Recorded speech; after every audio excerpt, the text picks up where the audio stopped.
Welcome to episode 210, 9 away from the 219 mega episode. I got some leads on some spots. I think we might be able to get that done. The live show. Get the region in the house. Is it going to be from Tavern on the Oaks? I mean, there's not anywhere more region than that. Man, I have a real question. I went and hung out with a guy that wasn't a region guy. A little pregame Trikoff dinner.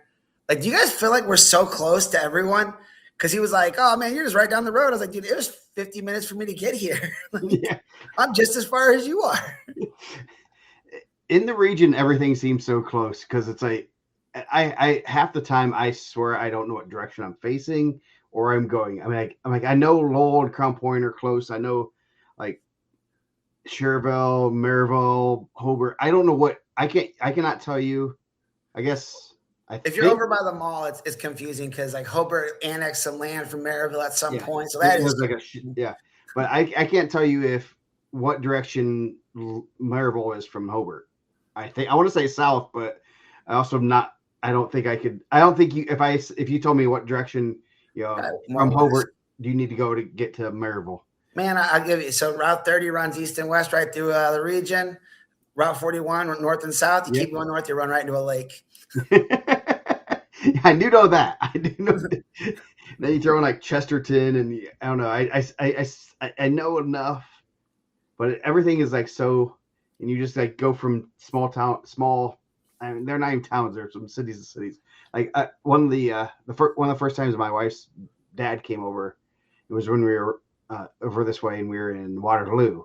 So then we'd go to Waterloo to Auburn to like Garrett, and that's discernible that you're in a different area. He's like, what part? We'd be driving through like Auburn. It's like, what part of Indiana are we in now? We're still in Auburn. We're still in Auburn. But it's like, so like you never know when you actually cross over into different territories. Other than the game colors. I thought about taking Travis out to the Tavern on the Oaks, but we didn't go.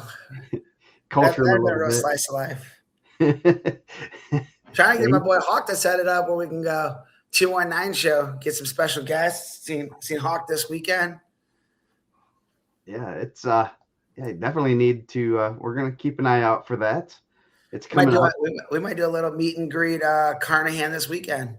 Got some guys coming from the south. It sounds like. Yeah, we'll probably stay Crown Point Square though. Yeah, it should be that's gonna be a good one. We're gonna talk about that. You got a lot going on. You got I'm pretty positive I'm gonna head to Indy for the RAF. So that's a good card. So tickets are still on sale if you guys want to go. It sounds I've talked to a lot of people that sounds like they're going. So if you don't have anything to do, I know some of the people like Brownsburg were talking about it, but they're obviously going to be at Carnahan, and that's not a tournament that gets over very early because it's a tough. Are they still only running like 4 mats? They're only running 4 mats. Yeah, they got a whole field house. They could probably run it a little bit more, right? Yeah, they could throw in 3 or 4 more and get that first couple right. Be like the Curry Clash, and they ran like 12 mats or something for the first like 2 rounds. Yeah, they probably could. I mean, they got a pretty nice field house over there. Yeah, but you can get 8 mats in there over there. Yeah, all you need is like if you do 8, you'd get that. It would help out a lot. The bad thing is you pay officials too. They got a wrestling room, don't they? They put those guys in there. Yeah, it's right off the gym too. Seeing it, man. I seen it this weekend. I just peeked in there for a second. I said, I went to go get the Wi-Fi password. I peeked in there. I said, I'll wait. They actually have Wi-Fi there still? It's a kind of at New Tech High School. Man, New Tech. They just redid that gym. That gym is gorgeous. I don't know if you've seen the pictures. That place looks bright. It doesn't it did have character before. It looked like an old don't gym. Say that. Don't say that. Chris Trikoff went door to door to get that place built. I remember Watkins told me a story one time that Chris Trikoff was the original AD, NCAA champion. Chris Trikoff, yes, went door to door in Black Oak, and he said that Like he came up on this house, and this lady like opened the door, and she's like, "Hey, we're taking donations to build the high school field house." And she said, "Well, my husband ran off on me. Like I'm past due on my rent. They're about to kick me out. My kids are sick."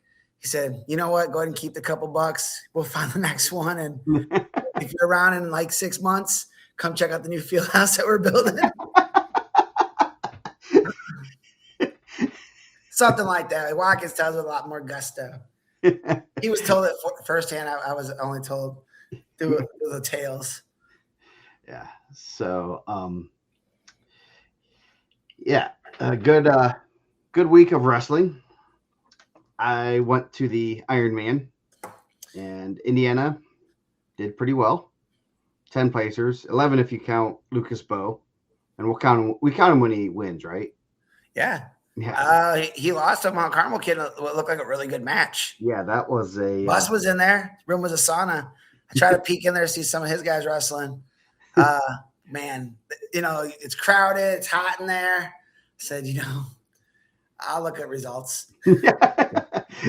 Hopefully they post their results and I don't have to suffer the traumatic memories of that room.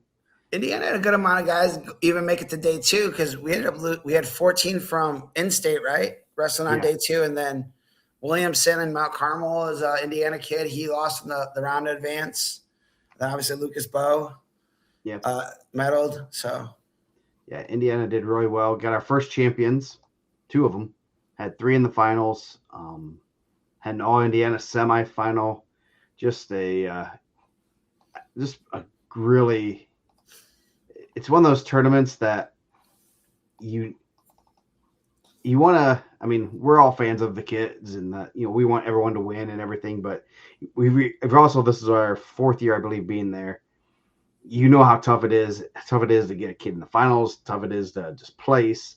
And I always like to try to check the expectations because I don't want to go in there thinking we're going to have 25 placers, and it's such a brutal tournament. You see our state champs get teched. I mean, that's not something that happens. And then the kid loses the next round. Yeah. I think Derek said that last year in the interview, right? Like, yeah. You watch one of your best guys that barely ever loses get tagged, and the next round that kid's getting tagged. Yeah, and it's I talk to Derek a lot, and it is an absolute roller coaster. One round he's like, yeah, cloud 9. We had a good round. We won 7-1 or whatever. Next round they went 1. They go 1-7. He's like, I'm the worst coach in the world. I go, I don't know. It's like just such a roller coaster of you're having a good round, things are rolling, and then you just run into just some bad matchups. It's such a good tournament that it's a lot of fun to watch. It's it is a roller coaster of just you're wrestling tough kid after tough kid. You can't. You're not getting for state and stuff. The kids. When they're preparing for the states finals and stuff, they have their 4 or 5 kids that they're going to wrestle. They have those guys prepared. They're prepared for those guys. It's not going to be a surprise. They're not going to get some random kid from Utah that you have to watch a video and hope you can figure out something and make sure you don't miss anything like that. Well, I felt like and a lot of these guys, and I'm not saying like never have, but I was thinking like how many of these guys you think don't really get in those 1-2-2s? Like I was surprised they went to like the 1-2-2, and then now that first period is just so quick. Yeah. How many times have those guys outside of that tournament have they done a 1-minute first period? Yeah, and now you're points are gonna be premium at that point because if you're not very good top and bottom, like that's a sprint now, man. Yeah, that's that's something you don't realize until you get there. A lot of those guys don't wrestle many consolation matches, which I do think that's one of the dumbest things ever. Why a consolation match is 1-2-2? I've never heard any reasoning behind it.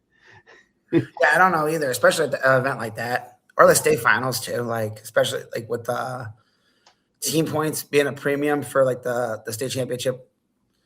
Yeah, like how they're determining state champs. I think that I don't know why they do that. I'd love to know the reasoning behind it.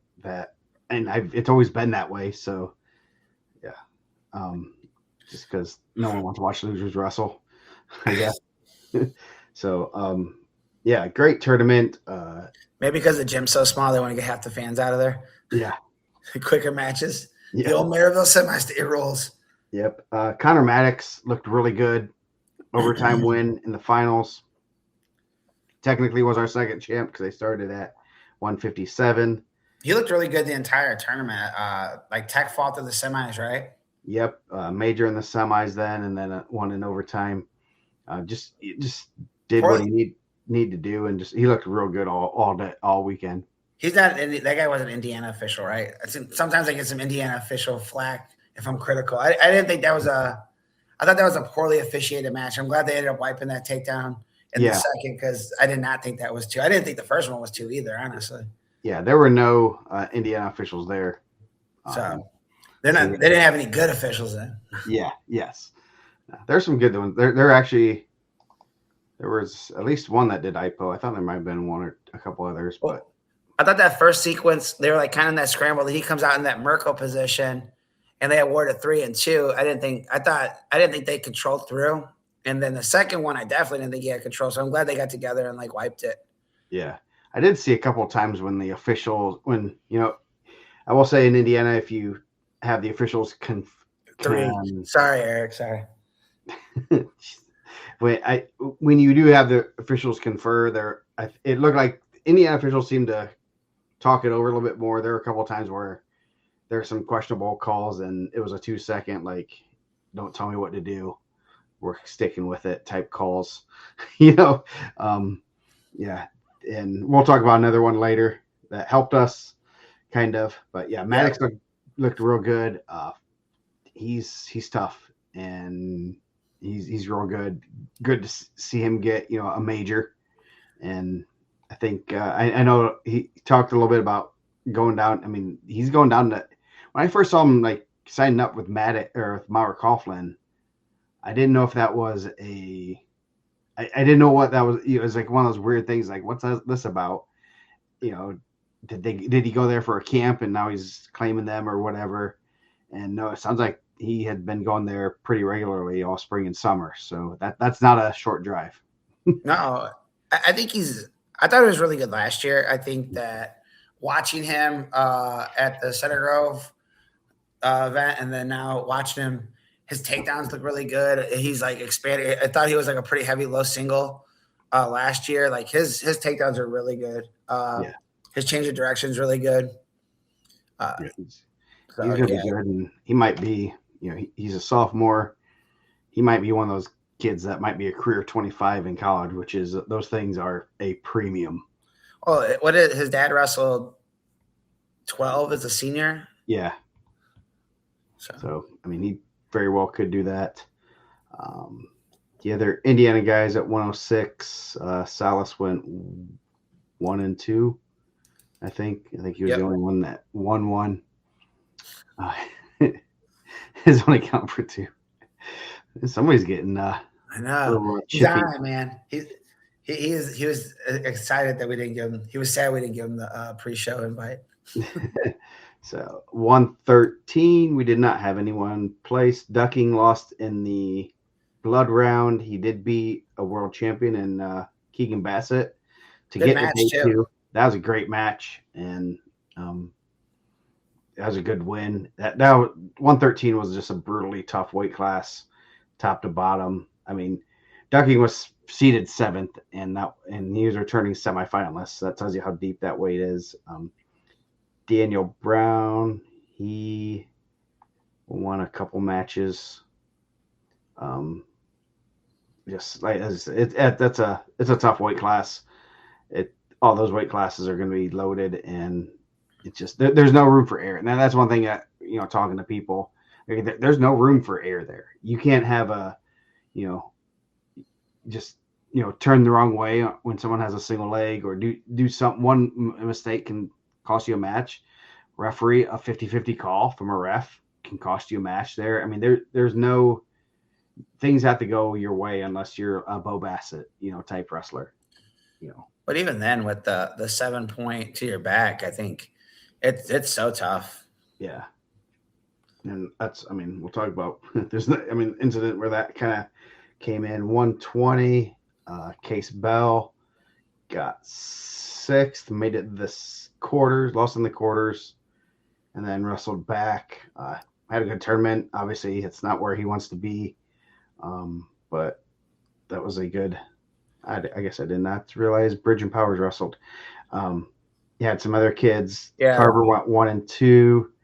And he wrestled Indiana kid too, Mount Carmel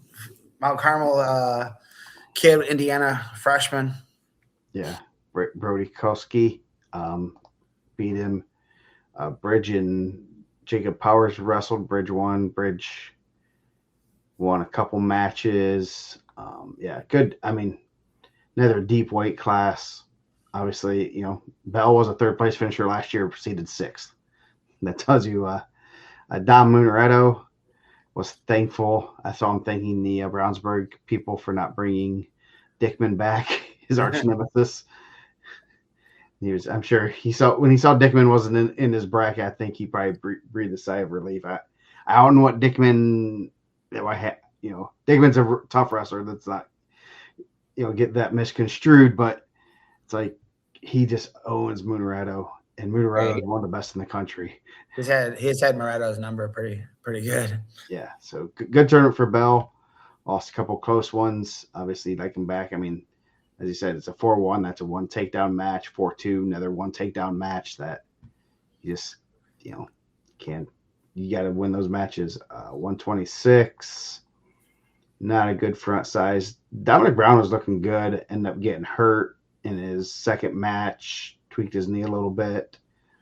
Sounds like he should be fine. A little bit sore the next day, but I think he'll be back soon. I don't think there's going to be, too much of a layoff, but he's a hard worker. I think that was about the Verduzco was at 26. Didn't have the best tournament. I think I was surprised that Verduzco and Carver didn't go down or wait for the tournament. Not for the season, but I mean, I don't know how hard those cuts are, but I think, obviously Verduzco was at 13 for Super 32, and I think Carver was at 9 for IHPO. Yeah. So I thought those guys would be down a weight. I mean, like giving up weight, like in those tournaments, I think is incredibly difficult. Like it's an incredibly difficult tournament as it is.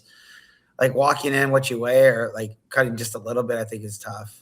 Yeah. I know we're not big, saying you need to pull a ton of weight, but at the same time, this is a tournament where, I mean, you look, there's size differences in kids, and there's some. I mean, these kids, they're going to school to wrestle. A lot of them. Some of these schools are wrestling schools, and then they go to class for like an hour, it seems. Well, I'm not a big cut-in weight, and I think those guys will be fine and stay at 26 and 20. Yeah. But when you go to national events, Super 32, Fargo, IPO, something that I think those are the times that, I think those are the times that you might want to cut just a little bit more. I mean, I don't know what their weights were on those days, but I think just give yourself a little bit of a different chance of maybe looking at it in hindsight. Yeah. 132, Royce Malone. And this is a great weight class. We had a lot of really good wrestlers. Royce Malone won a few matches. I think did he make it to day 2? No, he made it right before day 2. Gavin Lewis lost in the round of 16. So a couple guys there, and then you also had then we had the good one. Jensen Boyd had a real good tournament, came in unseeded, knocked off the 6, 11, and then ended up being the 14th seed to make the semifinals unseeded. And then he ran into Nate Rio in the semis. So we had an all-Indiana semifinal. That was pretty cool. I'm guessing Boyd's probably going to be number 2, so it will be a 1 and 2 matchup there that we could clamor about with Rio winning 7-2. And then Rio ended up losing in the finals to Rainey. He took Rainey down. So that was... Get that rematch in 2 weeks, probably, right? Yeah, they could see if Union County brings all their guys, they usually do, to the Modern Day Classic. So that'll be interesting. Rio looked good. I mean, he's pretty dominant and just kind of goes about his work, in his in that way. He workmanlike. Him and the Boyd, I think it was 7-2. He got a late takedown. It was, I mean, Rio controlled the match. Didn't put himself in bad positions and kind of. I don't want to say. I mean, could he have ran up the score? Maybe not. But he wasn't threatened. Especially after he got his first takedown, he just kind of wasn't going to put himself in bad positions, and he's hard to score on, period. But when he's not really needing to be offensive, it's even harder. So, Boyd ended up sixth, Rio second. That's pretty impressive to come out of that. He was the only from what I could tell, he's the only unseeded wrestler to place. Which and man, shout out to Jensen Boyd too. Probably just under a year from when he broke his arm at Carnahan. Yeah. I mean, I was there. It looked bad. The reaction of those guys was really bad. That a year, and you heard like it wasn't a great break for him. Like sometimes you get a clean break and it heals pretty quick. So that he's back healthy, competing at a high level, going out, seeking out those matches. Like obviously, it'd been easy to be like, well, we did the Carnahan thing. I broke my arm. Let's just stick with the team and run the team schedule, and still going out and finding great competition. Yeah. So yeah, I mean, a lot of people were like really impressed with him that didn't kind of know who like where'd this kid come from? I go, well, he's kind of a one-time placer, but he broke his arm last year. So, and he's had some national success when he was a little bit younger. So he's legit. But I did not expect him to be the semifinals. I can tell you that much. I mean, placing, I wouldn't have been surprised if he placed, seventh or eighth. Just if you had said he was going to be in the semifinals, I probably would have, especially unseeded. I probably would have taken a bet I'd lose, but he got put in a good spot and took advantage of it. I mean, first placer from the Wayne, right? Fort Wayne Semi-State's first placer. I mean, well, Waylon Kressel placed last year. Well, he was representing Warren Central High School. But I know where his address is, and it's in the and he was representing North Dakota. We're gonna have this argument already. But yeah, good tournament for him, and it was great to see him kind of come out, especially after last year not wrestling the state series and everything, and kind of putting a stamp that hey, I'm here and I'm pretty darn good. If you guys kind of forgot about it, so possible preview the state finals match there with him and Rio. Like I said, Malone, Lewis both lost the round to get to day two. They had good tournaments too. I mean, getting in the top 16 in this tournament's no easy task, and that's a good tournament for them. 38. Mason Gels made the blood round. He was unseeded, made the quarters. That was a good match too. Yeah, beat the 8 and 9 seeds. End up losing a close one in the blood round. Evan Stanley got 7th. Good tournament for him. I mean, he's right there. 2 close matches, and I did not see his consolation match from the Clay kid, Oregon Clay kid, but he was right there with everyone. Lost a close one to the 6th seed. On the front side, did he get hit for like a 7 right off the bat and had to like come all the way back? Yeah, I think so. I did not see that match either. It was not easy to watch. It's one of those tournaments that I get about 2 or 3 hours in, and I'm like, it's way easier to watch this online. Oh yeah, and cover. But I like going there because I like that tournament because it's a Team Indiana tournament. It's not a Brownsburg. It's not a Lowell. It's not a Crown Point. They're all cheering for each other. It's a lot more. It's a lot more relaxed because they're not competing against each other or competing with each other. I almost would consider that kind of like a Fargo or a tournament like that where everyone's on the same team, and so you can talk with parents and stuff. It's a little more relaxed, even though it's very intense. So it's pretty good. I forgot I was going to tell you I challenged a couple former Crown Point wrestlers to matches. The Clark brothers, they're tiny. That looks kind of You're gonna wrestle him 2-on-1 or what? yeah. I was gonna go. I was gonna take them both on at the same time. I mean, they look small. I mean, Paul looks like he might be able to make 184 if he wants to wrestle in college. He didn't like that comment at all. I'm like, you're kind of small. He's like, no, I'm not. But yeah, no, they good kids. Like I was gonna tell you that when we were pre-show, but yeah, great kids. I always like to talk to the Clark family, good family. And when I was talking to the dads, like, yeah, the twins are going to be here, and so they look like they're football players. They did say that Paul's going to start working out with the wrestling team, so maybe he might grace the max Nice. team. So anyway, 38. Gals made it there. Nothing really else there. Yeah, the Weisner kid from Oregon Clay beat both Gals and Stanley. Stanley was 6, 144. That was a Justin fun Williamson, one. another Indiana kid, Hobart kid, lost in the blood round too, right? Yes. Good run for Williamson. Was he at 44? No, he's at 38. 38. Okay. Oh yeah, that's what I was looking at, 44. Yeah, Megan Day 2 is pretty impressive. That's a brutal round. 8:30 in the morning they started, and you gotta be ready mentally. You gotta have a good, they got us out at a decent time, so everyone was able to get a little bit of sleep and recover.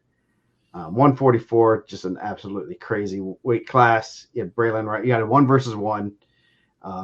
Clint Shepard, he's pretty good. Semifinals, I guess he didn't realize it was that he got the second stall call and it was 1-1. Kind of tried something late and gave up 7 to Deckraker. Tough loss there. Then he was smoking people too. He was, taxed all the way through the quarters, right? Major in the quarters, but yeah, he looked good. He was getting after it, even with the mask on. Heard a story about that, but I'll save that one for off the air. But yeah, I guess he was in disguise, witness protection program or something. I thought maybe they had Christmas pictures coming up. maybe family Christmas pictures. So yeah, he looked good. I mean, he ended up running that back to 3rd. Braylon Reynolds lost to Jordan Rainey in the quarters. Braylon's fun to watch. He's not afraid to get after it, and he hung with Rainey. Rainey just a little bit better, and then Rainey just kind of started, just pouring it on. Then on the backside, Saturday morning, runs in a cradle. I think he might have given him the first takedown. I was getting ready to go over there. I got the alert that he pinned the guy, and then hits a mixer in the next match, and then he was down, 11-1 or something. 10-1, yeah, 10-1. And I'm sitting there, I'm talking to the Crown Point people, and all of a sudden he mixes Shepard, and oh boy, that was deep. Oh yeah, that was you sent me the text. I thought he pinned him, and then you're like, I went back and watched. You see all like the Indiana on the side, and then obviously the Crown Point, and fights through it, and then he's close to a takedown at the end too. Yeah, that was. If he had 5 more seconds, he might have had that. It was similar to that a little bit. I thought. It was similar to the situation he lost the state title in, right? Yeah, very similar. Yeah, that was a very close. If they would have given the takedown, it really wasn't that egregious. I don't think it would have been. I saw a lot worse takedowns given or not given, and we'll talk about that a little bit later. But yeah, so yeah, he almost tied it up there. End up getting 6th. That was a good one. Peyton Hornsby made it the blood round. Also end up losing the guy that got 4th. Hornsby looked real good. Lost to the 5 seed in the. What did he end up being? So he lost the 4th and 5th place guys. So he lost to 2 pretty good kids. But yeah, that Reynolds Shepard match was really good, and Reynolds is dangerous. You don't really want to wrestle him too much. 150, Tommy Gibbs. He won a few matches. He he did not make it to day 2, lost in that round to get there. Shout out to Tommy. Tommy's had some tough luck there the last couple Yeah, of years. yeah, he has not always. I don't know. I mean, it's one of those things that he just hasn't gotten it going there, and won a couple matches there. 57. And we were, talking about guys giving up weight, like Erickson here. Like Newell wrestles 44, bumped up to 50, so he's probably giving up 6 pounds at least. Because I think I know he wrestled 32 at IPO, and then he draws like a world champ right off the bat. So, like, yeah, there's better strategies, right? Yes. Rematch Shep versus Reynolds. Is Shep staying down at 44? Is he going to go back up? I don't know. I guess we'll have to wait till Friday when they do the brackets. Yeah, I mean, you get Reynolds or Shep and Gibbs too. I mean, you have another champ. He's just going to try to put L's on every Brownsburg kid he can. He's going to go after the other Reynolds and just see if he can hand everyone, hand half the lineup an L this year. 157. Parker Reynolds lost tough one in the round of 16 in overtime. He looked really good at 57, then end up making the blood round and losing the close one there. Man, I thought that was a tough one too. He got hit for like a eye poke or something, which I didn't think it was like egregious. When they stopped, I think the other kid thought he was getting hit for the eye poke. Yeah, but made it 1-1, and then even going to the third, I think it was. Did he get takedown there? It was 3-1, 4-1, and then I was like, oh man, Parker's probably gonna get a turn here. And he got away pretty quick. Yeah, he ended up losing 5-2 in the blood round. Yeah, that was a tough one. He looked good. The kid he beats to make it to day 2. That kid was pretty good. Was it Asher Roberts? Bacon. Ashton Bacon. I think he's a Florida champ, PA kid. Fargo champ, right? Yeah, that was a good win for him. Yeah, he looked good. I was pretty impressed, and like you said, this is a tough tournament, and he was right there to place. Lost sudden victory in the court to make the quarters. That guy ended up being 8th, so he was right there with anyone. I mean, 8-9 area where he could have gotten a medal. 165, Griffin Van Tichel got to wrestle Melvin Miller. That didn't go well. Melvin Miller's pretty good. Pretty good. He did get after him, though. I did see enough of it that he didn't back down, and Van Tichel's a tough kid. He's real tough, and he's not going to back down from anybody. And dude, he ain't gonna get athleted by a lot of people. He's pretty athletic. Staples on vacation this week. Allegedly, I heard Staples is on vacation this week. We have not verified with Instagram posts or anything, so that's the rumor we're hearing.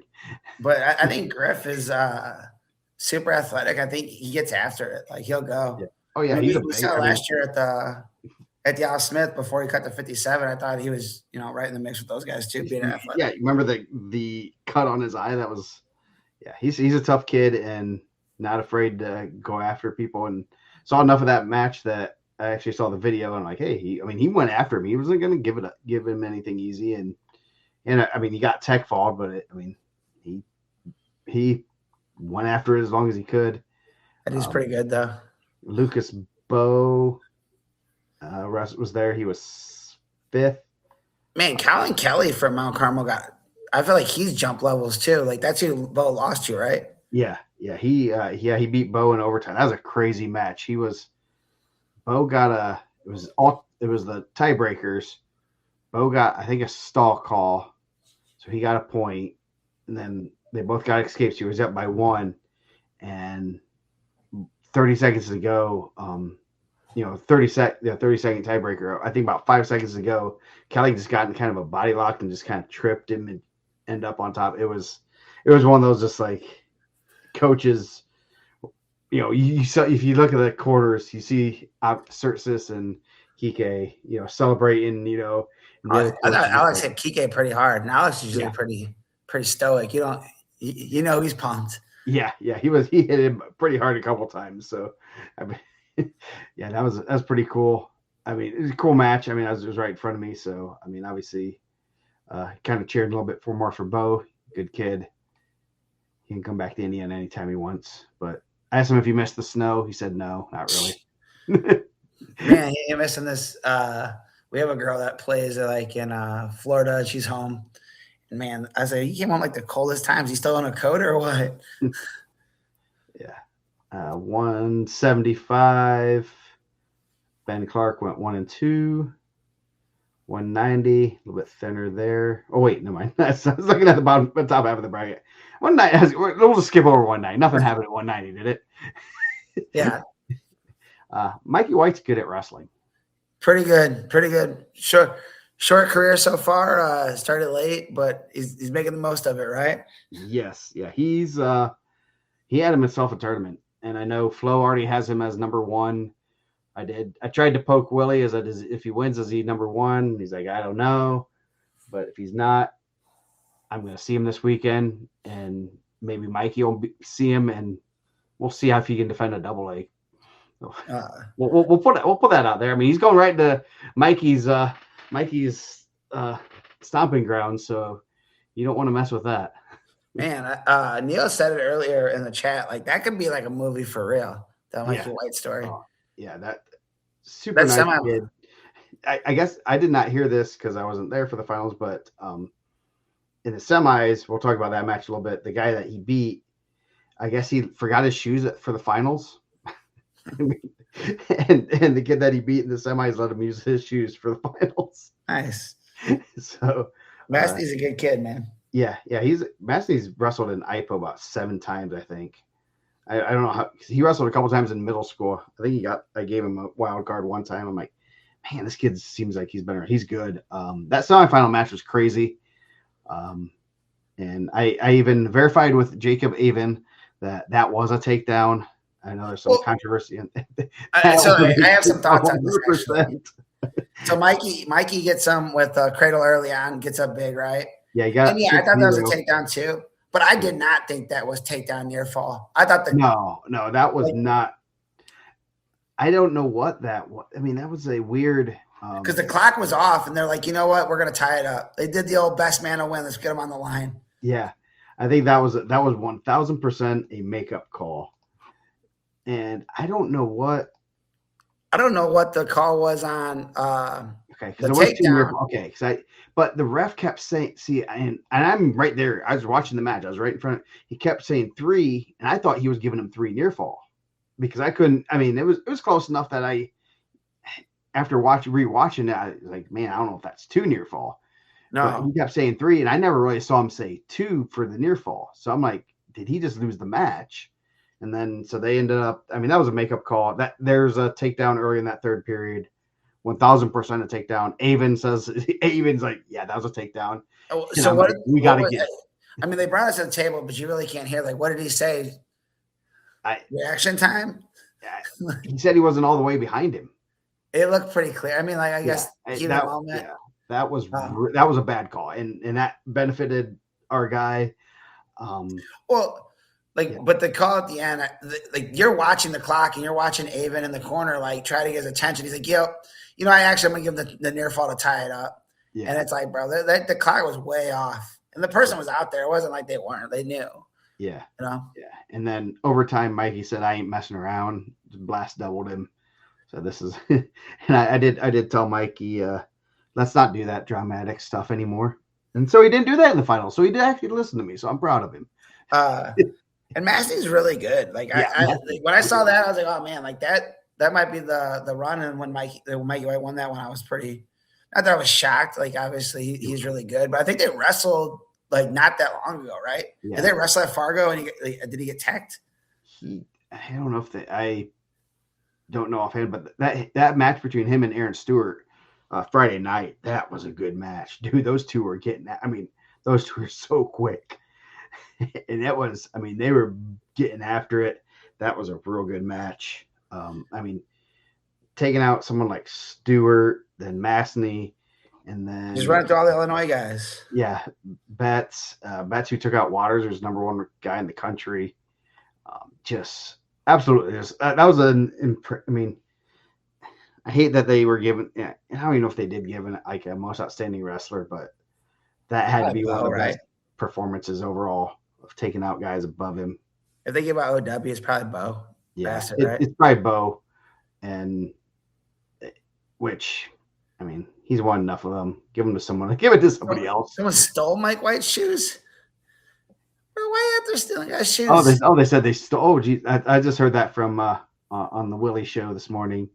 So, jeez, yeah, if I sell them on the black market, check on Instagram. Yeah. That's all. Oh, jeez. I mean, yeah, no, Mikey, he's a great kid. Happy for Avon and Bernard. I love talking to Bernard. I tried getting a him to call Big Hawaiian and say, "Hey, we need a post." I go, he gassed you up. Someone West. I go, he gassed you up like no other. I go, come on, he's got gas Mikey up. He's way better than you. He's like, yeah, I know. I go, I was like, come on, we need an honorary post from the Big Hawaiian. Bring him back. That'd be good. Yeah. It's like, come on. So he's like, I'll talk to him. But no, I love those guys. They're great guys to, they're always asking questions and like, when are we starting, and stuff. And, they've done an awesome job with White. I mean, both those guys should get a ton of credit for finding him, keeping him out, keeping him interested, and just growing him and letting him, flourish. And that's one, I mean, you have a kid like that, you almost want to just say, I'm done coaching after this, because I don't know how I can find someone like that, someone with a story like that. But I think Mikey does have a younger brother that's a freshman or sophomore that, obviously he's going to probably be pretty good. But I remember when Krause said that White beat Leach at the Zions Bowl tournament. And he's like, that kid's good. That kid's really good. And Leach ended up winning state that year, so it was not a fluke win by any means. That Leach wasn't very good or anything. And he's like, that kid's going to be good. And he's had, obviously a little bit of inconsistent results. He's been good nationally, but not win Ironman national, but like placing and doing well. And this was obviously he's only been wrestling 4 years, so he's not. Well, you see some of the flashes, but sometimes he put himself in bad positions, right? I think that kind of happened in the state finals match last year. I think Gunnar was just a little bit more seasoned. Like I think he put himself in a bad position and put himself in a hole. And like the more you wrestle him to clean that up, like David Taylor, great pickup for the Cowboys. Like you got to be feeling real good after that. Yeah. You're like, I'm sure he is. Taylor's licking his lips, just thinking, man, what am I going to get? What am I getting with this kid? He's still so raw, but man, he gets right around his weight too. Like him and DT probably. Yeah, like he gets like cradled and just like posts and steps out of that stuff, and I'm like, I tell Raven, I go, you don't teach that stuff. Hey, I go, I want to see you try to show that. It's like, it's pretty funny, but yeah, they, great tournament for him. Awesome for Indiana to see someone like that. And I know a lot of people were talking about him, in the little media, I guess the media area, talk about him. They talk about Boyd, talk about Indiana kids. I mean, I know a lot of the Ohio guy, Josh Lowe, was, saying how Indiana had more semifinalists than Ohio. That's a good sign. Ohio had about 20 some in the consolations though. So we gotta get. We didn't have that many kids entered. I don't think so. that had to be a pretty big. We have to get a lot more kids there. 215, Cesar Salas. He's pretty good. Had a good tournament. I don't know I know he has this strategy where he likes to give up the first takedown in every match. It's kind of a interesting strategy. We don't usually recommend it. But he lost a close one in the semifinals to Kanopka, who ended up winning it. Your number one seed too, right? Yeah, he's pretty good kid. I mean, kind of forget Caesar's only a sophomore. 8 of our 10 placers come back. White and Rio do not, and then you also add in someone like Ducking, who was a placer last year. So we could have 9 placers returning, which is not guaranteed if you're going to place the next year. But that's pretty good. South had a real good tournament. Ends up, what did he end up, 5th? Well, And I think he made it to day 2 last year as a freshman, right? Yeah, he made it day 2 last year. And I feel like he's gonna grow into that weight. And I know I see his dad posting all the time. They're lifting hard. Like he's only gonna get bigger and stronger. And man, he could be our first 2-time champ. Yeah, he's going to continue to get better and better. Just absolute as a grinder. I mean, like I said, he keeps giving up these first takedowns, and it's like, come on, man. And then he just pours it on. I mean, he did it last year at Al Smith, and it's like, oh, he gave up. You know, he gave up to Vinny Freeman and New Prairie kid. Gave up the first takedown, but then just kept plugging away. And he got a gas tank on him too, man. Yeah. Like, just grinds. He always looks composed. He's like, you wouldn't know if he's winning by 10 or if he's losing by 1, right? Yeah. So great tournament for him. Obviously, I would venture to guess he might be the only sophomore, non-junior or senior that placed there. I don't know the grades of those guys, but I can take that with a. We got another pretty good sophomore coming up in the next one too. Heavyweight Cameron Hazlett, he was a 3 seed, ends up. What did he end up? 5th. I mean, he was right there to make the finals. Lost he was on bottom, just needed to get out. Taylor kid. And he's usually pretty good at bottom too. Yeah. He just kind of smothered him. Just couldn't get him off his hips. It's not easy heavyweight. His match Friday night in the quarters, that was a pretty good match. That kid, that Isaiah Taylor, he's going to American, real big kid. It's interesting because he goes to some AIM Academy. I'm like, where the heck is AIM Academy?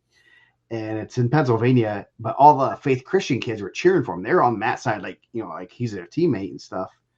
And I think it was Stanley was like, why are you guys like so excited for this kid and you're cheering him on? Like, oh, he trains in our room. But they have a pretty good heavyweight too. I think he might have won it.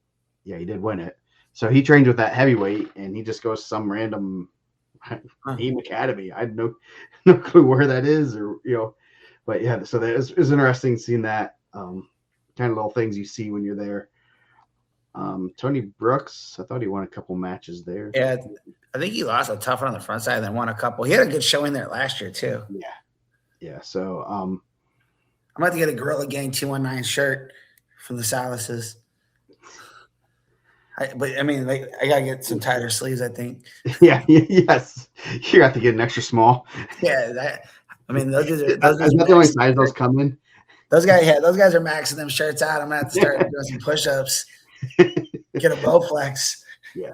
So overall, awesome performance for Indiana, and I know a lot of national level people, see that kind of stuff, and being able to perform on that stage is really good. I think we're going to continue to do that, do well there. They're not going to take anyone that's not like a state semifinalist unless you have some national level credentials or something. Obviously, some incoming freshmen, but just be aware they're not going to take anyone. You can't, and you got to do it pretty early, like right after the state series. Don't mess around, because I didn't even know when I sent them a message asking about, and they were originally only looking for top 2 finishers, and so that would put Maddox out of it. So I don't know what the conversations were like between that. I got them the contact information, and they ended up getting him in. So he's obviously, that was a good pickup for them. He ended up winning. So, but yeah, they're not just going to take anybody. So make sure if you're going to get in there, you try to. I mean, they're always looking for anyone probably 165 and up. Those are always their weight classes that don't have as many kids. But yeah, great tournament. Great hospitality, and just it's crazy. It's one of those tournaments you go to and you're like, where's that kid from?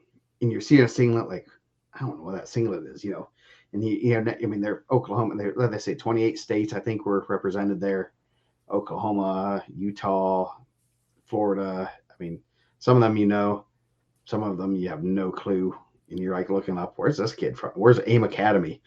Did you go find what did Shepard post, like, that he was hiding a lottery ticket for the Stefan Michik shoes? Did you go find it? Did you? No, I did not. I did not see that. I saw them do that. I did not go Man, we find need the. to tell Stefan to get Mikey White a pair of shoes. Sounds Yeah, like yes, someone yeah, snatches my guy's shoes and get him a pair. yeah. So Those things are sold out, man. Stefan's doing big things. yes, he is. He's a fashion person now. I think he was always a fashion person. Yes. So other events last week. The Trike-Off, you were there. You want to give a quick rundown on? Well, we had some weather.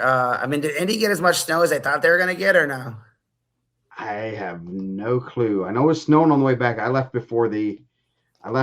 right before the placement matches were going because I wanted to get home a little earlier, and it took me. Usually takes about 3.5. It took me about 4.5 hours. It was So I know snowing some of the teams, like in the central area, were canceling. I know some events got canceled, and then a couple teams had to pull out of the Trike-Off. Franklin pulled out first, and then Whiteland. And then who was the other one that pulled out? Whiteland pulled out. Yeah. Which I was hoping to see both those teams. I thought those guys, dude, Jason, I'm telling you, man. I was trying to tell the Franklin guys, man. They're out here driving in the snow like us, I guess. On the south side. All right. So I went to Trike-Off. Shout out to Coach Stoika and those guys. Griffith was at Bishop's Char. They ended up getting canceled. They jumped in. So they only had 15 teams, so there was a rotating bye. But, the gym looked gorgeous. They just remodeled. They're going to put a whole weight – they got a whole thing where the racquetball rooms were. There's all weight benches now. Glass doors where everyone can just stand in the hallways and watch if they need to. Good wrestling. I didn't go for the early rounds. I was watching Ironman on Flow.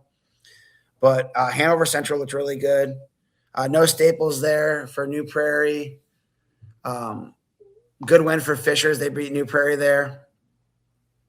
Southmont looked really good. I thought Southmont brought a lot of excitement, especially for a smaller team. I think they're up for the 1A vote, correct? Yes, they are. Gavin, that vote is coming up on Sunday. Sunday. Yeah. Obviously, they have a couple really good guys. They had a transfer. I didn't know he was there for North Posey. He's pretty good. So them and Portage was a really good duel, back and forth. I think the top four was Portage, Fishers, Rochester, and Hanover Central. Rochester beat Lowell. Lowell was down, I think, 5. They had 3 at Ironman, and then they were missing 2 to a welding competition, and then I think they had one that's ineligible that's going to be back pretty soon. They battled. I thought they were going to get kind of stomped a little bit. I mean, you lose half your team, give or take. I mean, that's pretty tough to compete, and they were in the battle. I think Rochester beat them to go on the front side, and then Hanover Central Rochester – I believe it started at maybe 44, and I don't know if they gave up a loss until heavyweight there. Hanover's solid. Coach Bradbury and Hawkins got those guys going. Portage and Fishers was the other side. Same thing. I think up into 215, Portage might have been shutting them out. And then, and Fishers is solid top to bottom. They have a really good team. They beat New Prairie pretty close in the semi, or however I don't know if it's a semi, to get their placements. And obviously they were down Staples, but also Fishers was down Xavier Smith, who's pretty good also. 1-1. But then Hanover beat Portage, and they also beat Fishers. So I think for a 2A, who's number 1 in 2A? Garrett? Yeah, Garrett is. They're a good duel. They're both pretty solid. Hanover doesn't have a lot of holes. They're just tough. I think they have 2 state qualifiers on the team, 2 returning qualifiers, some really good freshmen. 13's a really good freshman. 150's a really good freshman. Sounds like Luke Reed's going to go to 44. Hyvert was up at 57. I think that's Hanover Central won the Trike-Off. I think pretty good amount. They looked really good. Yeah, 2A is going to be fun. I think 2A is going to be really good. and obviously Hanover kind of won two of the region's best tournaments back-to-back weeks. Kind Yeah. of prove it like, yeah, we're going to be pretty solid here, and that's going to be interesting to see how it ends up. 2A might be, I mean, 3A is one of those that's really competitive. I think 2A is going to have some good teams. You're going to have New Prairie, Hanover Central, Garrett, Belmont's pretty solid. It's going to come down to matchups. I think a lot of those teams are, and it's like that in 2A a lot. They're going to have their studs, and then they're going to have some guys that are a little bit weaker. And if you can match up well with them, it could be, be Well, I solid. think what I was really impressed with Hanover is that it was just they were like across the board, like they didn't have any holes. They were just tough. Like they almost wrestled like and there were some 4A teams there, but like the 4A teams, you have a little bit of depth if you're missing people, and like just top to bottom, like they just were solid. Rochester is really good. Like Rochester has some really good individuals. They're the number 1A team, right? Yeah. Obviously they have Lane Horn. He's really good. They have Declan Guard, who's really good. Beck's really good. I think he took a loss, but on a slam. Yes, I did hear that yesterday. So. I didn't see that. I came there after that. They told me he had took a loss, and I was like I was trying to like see who they were wrestling, and they said he slammed. I think it was Calumet kid too, right? Yeah. But yeah, like Rochester being in the mix. I mean, I thought it was a good event for teams that were looking to increase their stocks at Team State. Like I thought Hanover did. I was impressed with Lowell, like missing probably 3 guaranteed wins in 90% of the duels they wrestle. 95% of the duels. Yeah, I would say Verduzco, Stanley, Hazlett are probably favored in most of the times they step on the mat. Dalton Robson had some really good matches last year with Hawkins. Got injured. He didn't injure himself, but he was injured the week of semi-state, so he had to withdraw. But I think he's good. Yeah, Little Horn at 13, solid. They said he's incredibly smart. He's a little bit taller. He's taller than Travis too. Must get that from his mom. Yeah. See how fast we get a text here. They Southmont was really good. I was really impressed with. I don't want to mess it up because I know there's a Gavin Mason and a Gavin Brown. It's Gavin Mason, right? I believe Gavin Mason at 32 is really good. I was hoping that we could see him and Horn. I think Horn ended up pinning everybody for. I think I moved him up to like number 9, but I was really impressed seeing him there. Yep, they have their Hanover's at Al Smith this year, and then on the backside of I think Hobart might have been in the room with Michigan City, Calumet, and Griffith. I'm not positive on that. I know Lake Central, Mishawaka were up top. South Bend Riley was probably the room. I think Hobart might not have been in there. And then on that bottom 4, Valpo, Coach Cook's got a good team. They're young. I think they're going to be pretty good. I think he's doing some good stuff. But Southbound was impressive over there too. I think looking at it when we go to the team vote, I know they're a voting team. I was really impressed how tough they were. Yep. And they brought good energy. Like I don't know in relation to the snow where they were at. But they brought a pretty good crowd. That's good. And Fishers came up too. So yeah, good tournament. Some other things that went on last week. Bloomington South beat Roncalli. And so that changed up the rankings there a little bit. Center Grove. Right back. Center Grove beat Indianapolis Cathedral 39-26. So we had Carver, Sean Breedlove bumped up. Yeah, Breedlove over Hardin was a pretty big match. Yeah. So Avon, Brownsburg won 48-15. Contrary to what the USA bracketing says, Nate Rio did not lose. Eli Castaros did not get his first win of his career over Nate Rio. Just so no one sees the results there. Garrett over New Haven, Mater Dei over Memorial. Big one in 3A, Lowell over Hobart. North Miami beat Northfield, 1A teams. I know Northfield's in the vote in. And then some of the other events, the NHC had their duels. Belmont won. They won pretty handily. They had a close one. It was like 41-35 with New Haven. And I was talking to the legend Sam Reason, and he said East Noble was only lost to Belmont.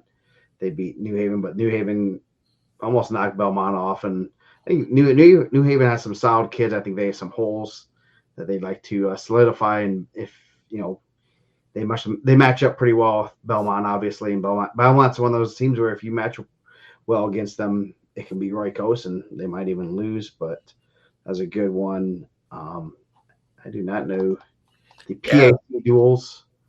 So they said the freshman Zion Tavron. I got a couple messages. Beat Gavin Kemp from Round Cali at 144. Yeah. So does he have a profile? He's gonna probably be in the rankings this one upcoming update. Yeah, definitely. So it looks like Heritage Hills won the PAC duels. It says they're 13-0. I think that might not be correct. Man, a lot of PAC duel results in the there's 13 teams there, so they got it, and they ruffle each other. Yeah, I was going through all that stuff. Yeah, Adams Central won the ACAC duels. Obviously, Noblesville beat both Roncalli and New Pal. Noblesville had to reconfigure the rankings, and they ended up moving into the 4A rankings, I believe. So, and I assume they did the team top 20. That was after I had posted them. Obviously, we talked about the Trikoff. Did we talk about Tom Cameron? No, we did not say anything about Tom Cameron. It's more Maryville won the TC. Beat the Carroll Chargers. So Fort Wayne Carroll Superchargers. Just Carroll. Remember someone made a sarcastic remark like that once. Well, I didn't know. I thought you guys were Fort Wayne Carroll. That's what we call you guys. Yes. Nope, we're just Carroll. So yes, we they did well out there. I think that was good for them to wrestle that. Worthington Kilbourne. There's the text. We got it. Man, he must be a little bit Man, hey, we stayed up late. Yes. We were hunting down Santa's sleigh. Yeah. So yeah, we don't have Doster in here telling us he's still wrapping presents. I know. The teams enter at 4A: Avon, Brownsburg, Center Grove, Crown Point, Mater Dei, and Westfield. Teams in at 3A: Bloomington South, Columbus East, Floyd Central, Franklin Community, Lowell, New Haven, New Pal, and Roncalli. 2A: Belmont, Delta, Garrett, Gibson Southern, Hanover Central, Indianapolis, Bishop Chatard, New Prairie, and Yorktown.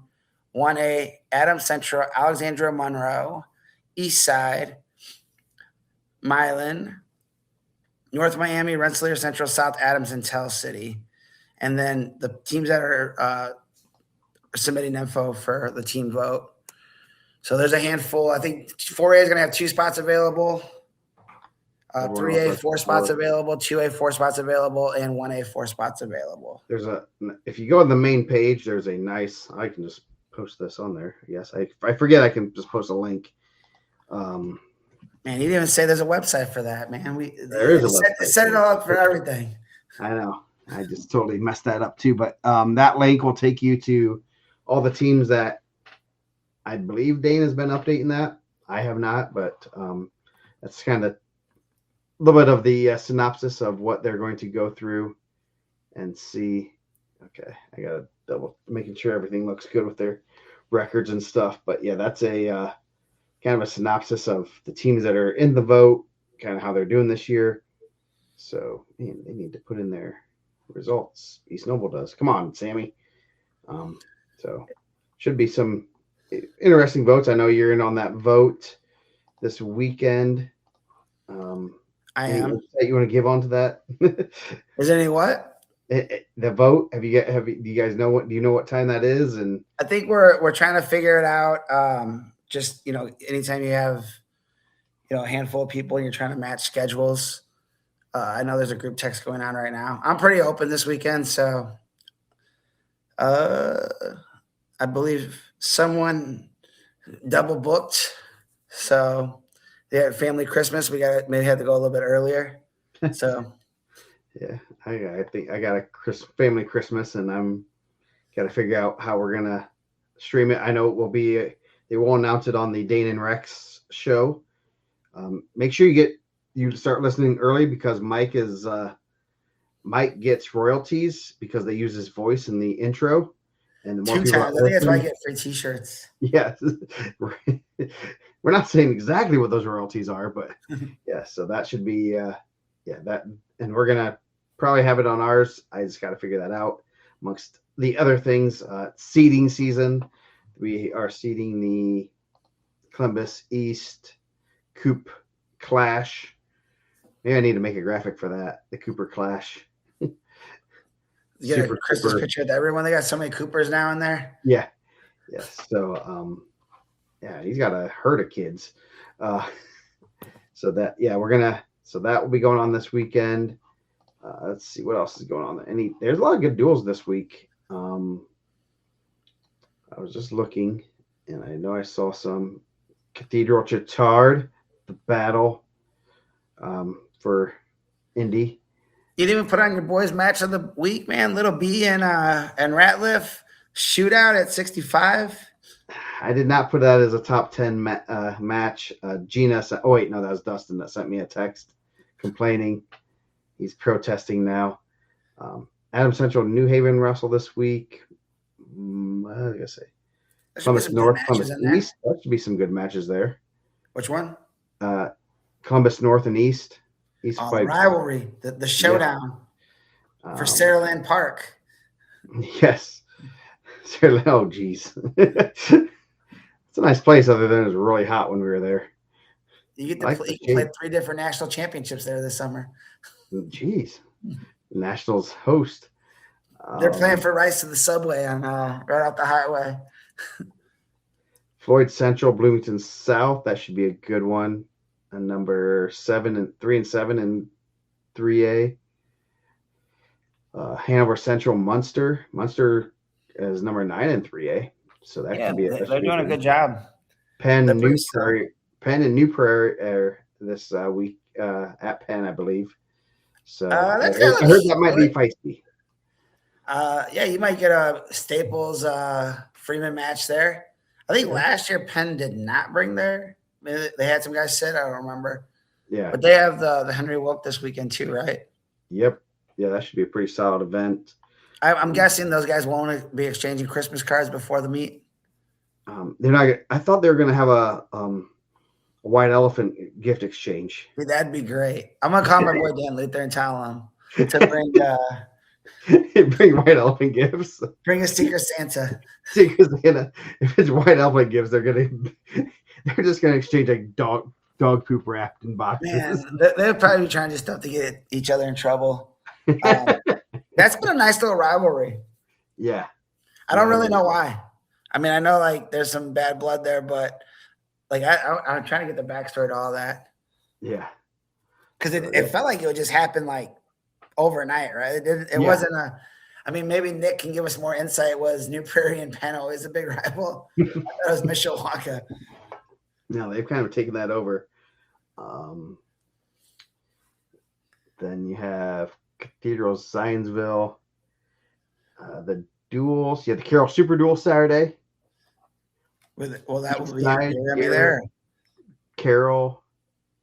Is Hamilton Southeastern really there? Hamilton Southeastern's been getting around. I think they're at the Cameron too. Did they? Let's see who put that in there. Coach Brost. He's pretty good about that stuff. Pretty legit. That's a good source. Yeah, he's the one that edited it. I was looking at it like Hamilton Southeastern. Interesting. 1, 2, 3, 4, 5, 6, 7, 8. So somebody's out. I'll have to, maybe I might know a few people that know that. Nick, send me the list and send me the schedule. I did it one time and now it's all screwed up. That was not easy. I will tell you, because it's not like a tournament or anything. Everyone just wrestles they try to wrestle the same teams. It's a lot of sectional teams, and it was a lot of juggling. Who's already wrestled each other? Who doesn't want to see each other? Who has to see each other? That kind of stuff. Because Garrett will wrestle Eastside and Cherubusco, and those are their conference duels, so they must wrestle them. Stuff. So yeah, Eastside's pretty solid. Dwanger's there. East Noble has some good kids. I was thinking about that at the Trikoff too. Like, there's a lot of DAC teams there. I mean, minus Maryville and Crown Point, I think might have been everybody out. Oh, Chesterton wasn't there, but there's a lot of them there. Oh, geez. Sounds like the New Prairie head coach will not be there. So I guess he must be on a cruise also. Man, he's probably out having to get some. I mean, he got some big kids. I'm not gonna say nothing. He's a big guy. He had some grocery shopping. The only day you can go grocery shopping. Man, getting ready for truckload of meat because Hunter coming back. Hunter's probably come back for Christmas, so he's got to get a truckload of meat to feed him over Christmas. Central Michigan, man, Chippewas. Yeah. So New Haven Super Duels, Yorktown, Northfield, Prairie Heights, Adams Central, New Haven. That should be good. That's always pretty solid. The Hobart Super Duels will have Hobart, Rensselaer, Hanover Central, Henry Wilk, Snyder, Homestead, Mishawaka, Penn, New Pal. Usually I had a lot more teams there, but I think some teams have gone to other events. There's some county matches. There's a Johnson County, so you'll have Franklin and Cedar Grove and Whiteland. Is that duels though? Yeah, those are duels. That's going to be a real good one. Yeah, and Indian Creek and Greenwood. Indian Creek has some good kids. Yeah, they probably got some good matches there.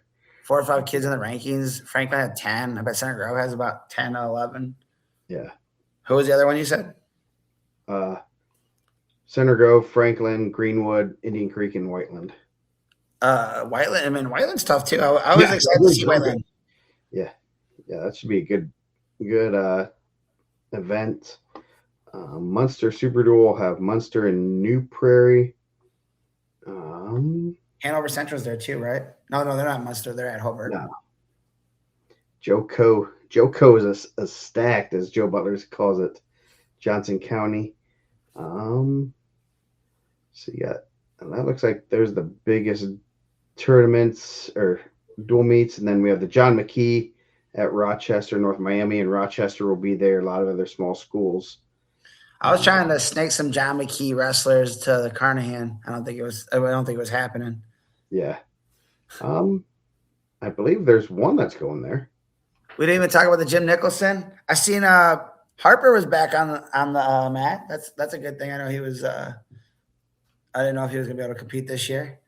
Yeah, Penn took it down.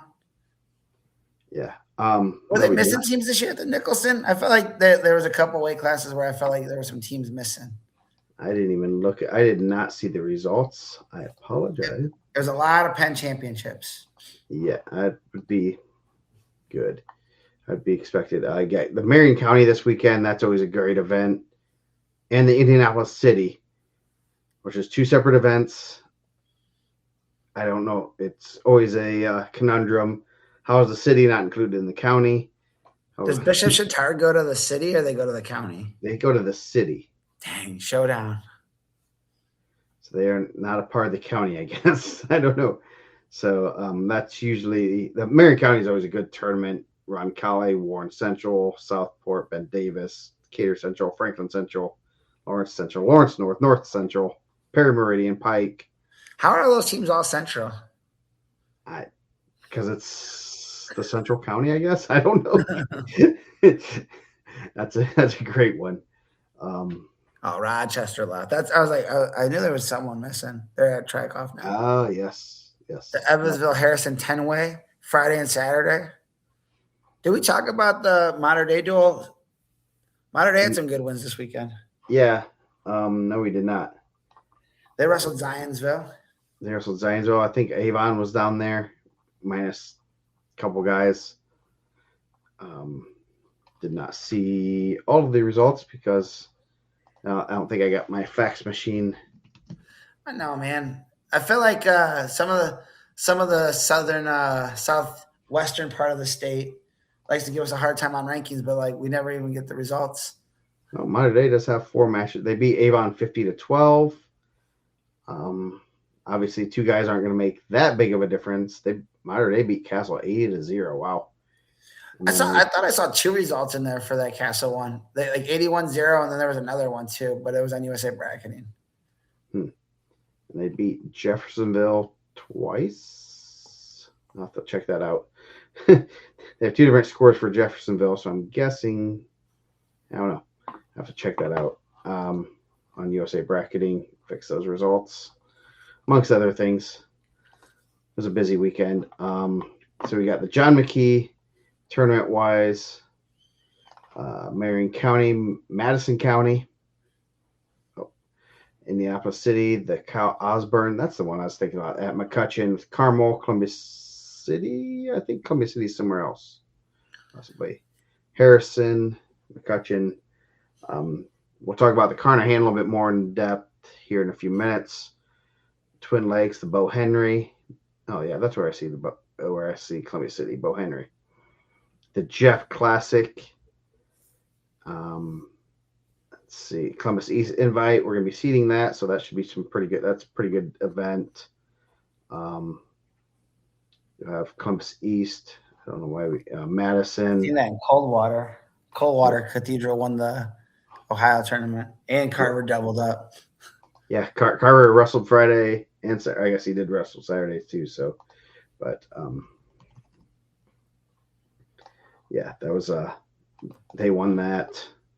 I don't think that was a big surprise. I think it was a little bit smaller Ohio tournament they got into. So big one this weekend. Carnahan kind of running it back with a lot of the teams that were at some of the teams were at Ironman. So let's see. I do have the list. If I can find the text. I have a handwritten list. Yeah, I do too. I have a picture of it. I just cannot find it though. Is it the one with the green and pink and? Yes. You might have the updated highlighted list. There, I just have to search. Okay, so let's see if I can see my text on my computer. So some of the individuals, Columbus North will have Ratliff and Cohen Long, Switzerland County. There we go. Yeah. Let's see. There we go. Brought it up. Switzerland County, Peyton Richards, Connor Maddox is there, going to be there. Luke Reed, Eli Brody, Whiteland, Camden Williams. He's not going to go for a county title. So Cowan will have Jackson Bradley, Boonville, Sam Howard, nice. Elyria Catholic out of Ohio will have Grady Moose. Ooh, I wonder if there's a Mark Moose that was a really good wrestler for like Michigan. I wonder if that's his son. I'm guessing that's probably his son. That's about the same area he is from. So those are the big individuals. Is Deacon Dressler there also? Not on the list I have. And this is from Sessa. So, Indy. Let me check my private list. Your private list. I said, the red ones, I assume, are not coming. But because I have a list of with individuals, and Fishers, Lawrence North, Lake Central, and Center Grove all are redded out. Yeah, they're not. I think they're not coming. I think they were originally on the list. And then teams, like full teams that'll be there. Obviously, Crown Point, Brownsburg, Cleveland, Tennessee, which is that's where the Chittum's from there. Yeah, Chittum's will be there. They have pretty good. They had a couple placers, I think, there. Or at least Chittum place. I think they have a real good team. I mean, Archbishop Alter. Arrowhead, Wisconsin, which is essentially right where Askren's out of. Brownsburg, we already talked about. St. Paris Graham, Detroit Central Catholic, Dundee, Lowell, Michigan is out. Lowell, Indiana is in. Marmion, Mount Carmel, Springboro, Ohio, Avon, and Lamont. And is Delta in or not? They're not highlighted, so I don't know if they're. I don't have Delta on my list. I have Delta on mine. There's not highlighted with the color. I did not get the key of the colors. But I'm guessing they're in. I don't know. I mean, I know they brought a few kids last year, so great tournament. It will be, definitely one we're going to be following. Seeds, they'll do the seeding meeting Friday night, unfortunately. So I was hoping that maybe we'd be able to have a pre-seed, but obviously there's a lot that will go on this week. Well, I mean, you're going to have a ton of, like, I think when we looked at it last year, they had a ton of state champs in there. Michigan has 3 classes. Yeah. I believe Detroit Central Catholic and Lowell brought or not Lowell, but Dundee had a bunch of Michigan champs last year, right? Yeah. So Cleveland, Ace Chittum was placed 7th at. Yes. Shout out to our guy. Wisconsin Grappler. Arrowhead has 6 decent guys. That's good. I believe they will be streaming it. I assume it's going to be. It's on USA Bracketing. The streaming links will be through there. I don't know. There's a website called Class of X where we kind of stream through. I would assume it would be through that, but I don't know. Ace Chittum from Cleveland, Tennessee was 7th at Ironman. It's not. It's Springboro. There's a Streetsboro. I was trying to see if there's any other. Zach, what weights are the 6 decent guys? Yeah, give us that. Anytime there any Wisconsin information, I always reach out to Zach and ask him. Yep, we've been going back and forth on some things this past few weeks. I was trying to get I don't even know how to say his high school's name, but I was trying to get them in a couple of years. Yeah, they have some good kids, so that's gonna be a great event. It's on USA Bracketing, so check that out if you're not doing anything. If you're in the area, I would love to go. I would definitely be going there if there wasn't 1,000 other things going on in my life that day. So, I'll be stopping in. Yep. Got to get to see some good matches. 13. Nice. I was hoping 57. Nice. Yeah, that'll be some good matches there. Definitely a good event. They've really grown that into a premier event, and it'll be pretty good to see all that kind of competition, especially the out-of-state competition. I know, talking to people about the Ironman, you never, there's levels of these things, and people don't realize when beforehand, when we were kind of just closed off to the world, you think, oh, this guy's, he's so great. He's never going to get beat. Then we see him get beat and we're like, oh, that was a fluke. But then now that we're going to Ironman, now that we have even an event in state, that's, the Carnahan, and you're seeing our guys get beat and stuff, you're like, okay, we're not as shocked, I guess. Bishop McCourt came a couple of years ago. I think they got ran out of town. Yeah, they. Yes. Now they were there 2 years ago. I met Bo. I think I got a picture with Bo. He had the big giant size bracket, but I think they ended up going to. I think they had some conference duels or something, and had something. So it's. I believe. I think you're right.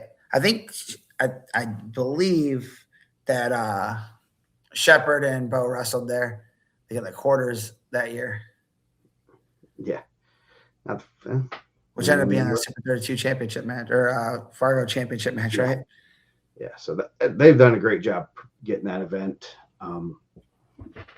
It used to be like kind of Crown Point and not like a very strong field in the past. And then probably over the last 4 to 5 years, I think it really started like Jesse's senior year. They started adding more stronger teams in there. And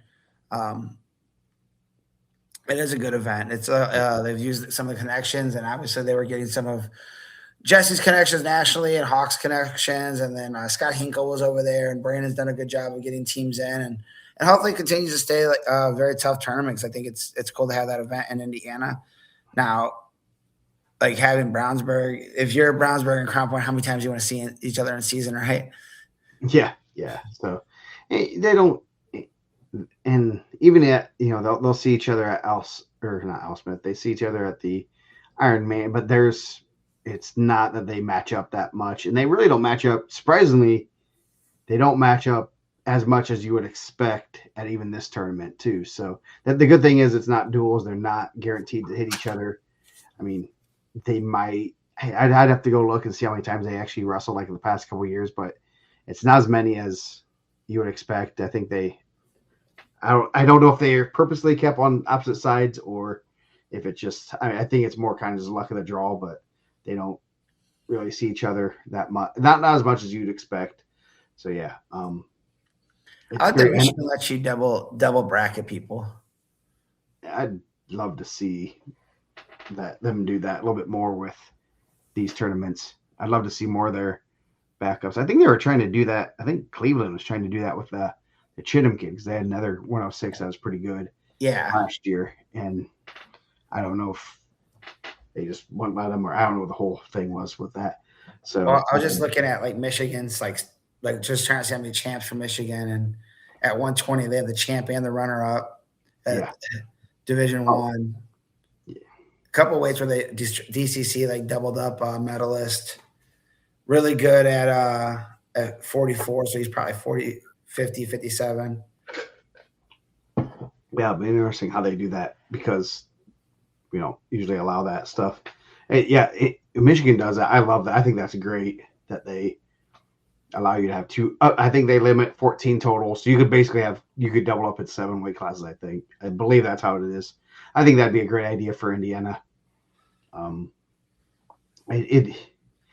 It's one of my things that I think would be really cool because then I think it'd be great for the smaller schools that might not field a full dual team, but they would be able to say, hey, we got 14 guys on the team, and you could keep those other kids out, keep them interested, and get them in the lineup. That even at more optimal weight classes, a lot of times you'll see kids going up 1 or 2 weight classes because they're making the lineup. Now they could wrestle a more natural weight class. I think it'd be interesting to see how that. And I know there could be some bigger schools that might double up some weights. I know like Center Grove last year had 2 really good 106 pounders. Do they put Joe Hamilton in? And I really don't know offhand one of their weaker weight classes that they say, hey, sorry, whatever pounder you are, you're going to stay home because we're going to bring Big Joe to the show. I don't know. And it'd be interesting to see how teams play that, especially even the bigger teams, how they would play that out at state series. I mean, can you imagine Joe Hamilton added to that regional? That was already brutally tough. Oh, dude, I mean, you're already leaving really tough Colin Chef home. So, like, yeah. I mean, maybe strategically, you don't know if that's what you want. Yeah, you probably. I mean, that's one you kind of would look at and say maybe we put Joe. We put him at 113, maybe. Something like that. Does Dundee have 14 champs? Jeez, like 1A in Michigan or 3A, 3D3. No, they didn't win heavyweight. Man, they had like 9 champs in their lineup. Jeez. Yeah, they're pretty good. I don't know if they're that. I mean, it'll be a good event. I'm excited. Definitely following it, seeing where those guys, how everything ends up at the Carnahan. Do you have some other notes before we rank something? We'll have a fun one today. Going to generate. I don't know. Will this generate? We'll talk about that. But had some fun comments on the. We need like a section of like mean comments from Facebook. Man, I feel like sometimes it's just like, are you guys not reading? You didn't watch. I know when you didn't watch the show, right? Yeah. But yeah, they'll come at us like hot about something, but we literally talked about that. Yeah, their comments are awesome. And I guess we had some comments about people that weren't dropped from the rankings, number one rankings, in the girls' side because over Thanksgiving there was an event and some girls made the semifinals, and then their school said to come home.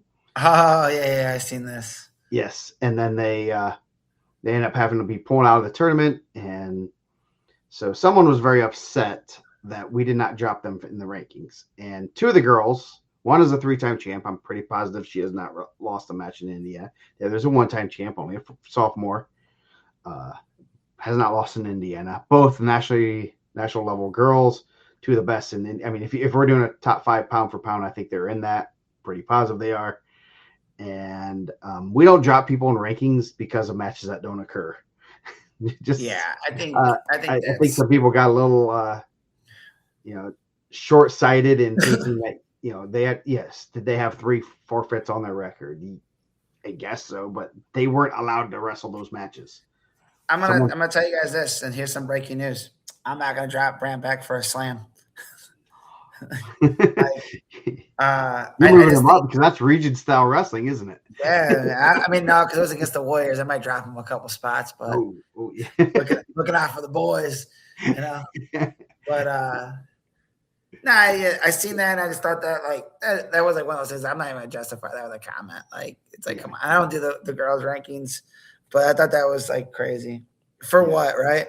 Yeah. Like they're not gonna be like go to the seat and be like, well, my daughter's won because she left a couple, and those girls are so good. They probably like, all right, cool, draw us out of the hat. Yeah, yes, they are. Cool. We draw the number 1 seed first match. Draw. Yeah, I think we get some interesting comments there.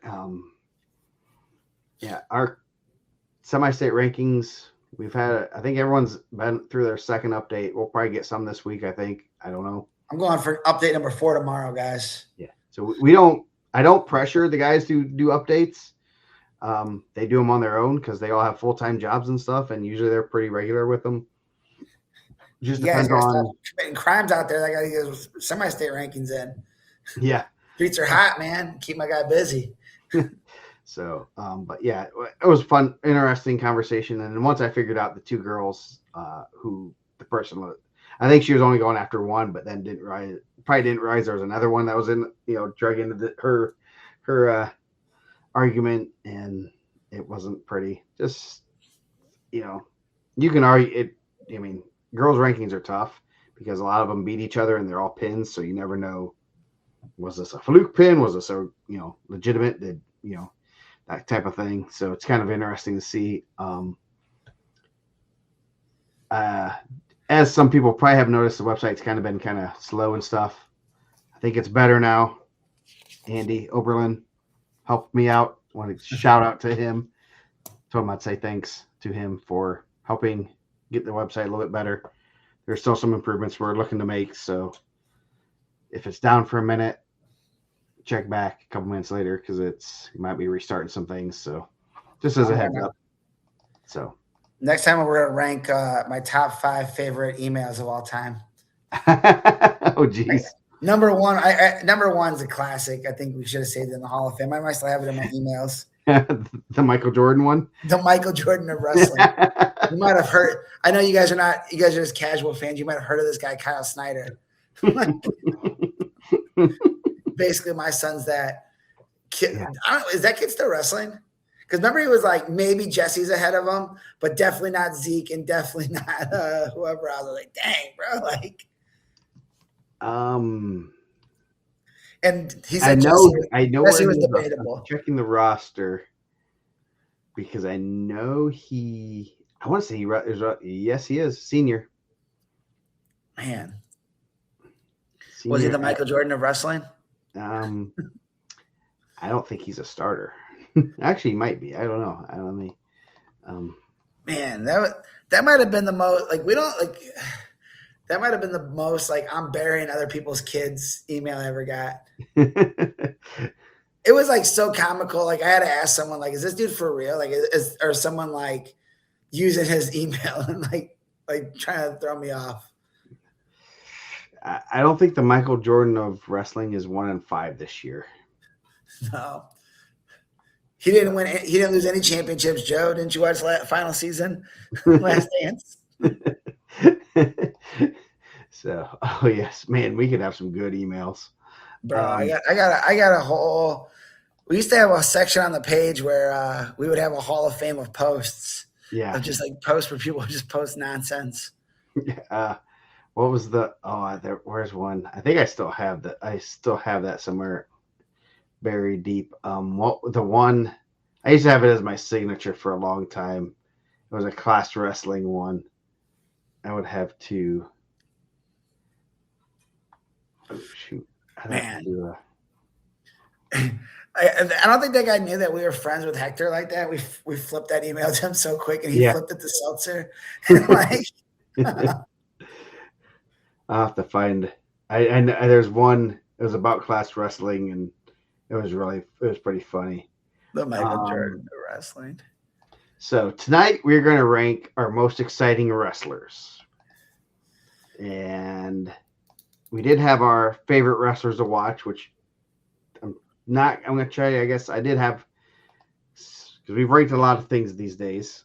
So we're trying not to double up, but so there was one that's on my list that he was on my favorite wrestlers to watch. So is it all time or current? All time. I'm going to have a sprinkle a little bit of both, I think.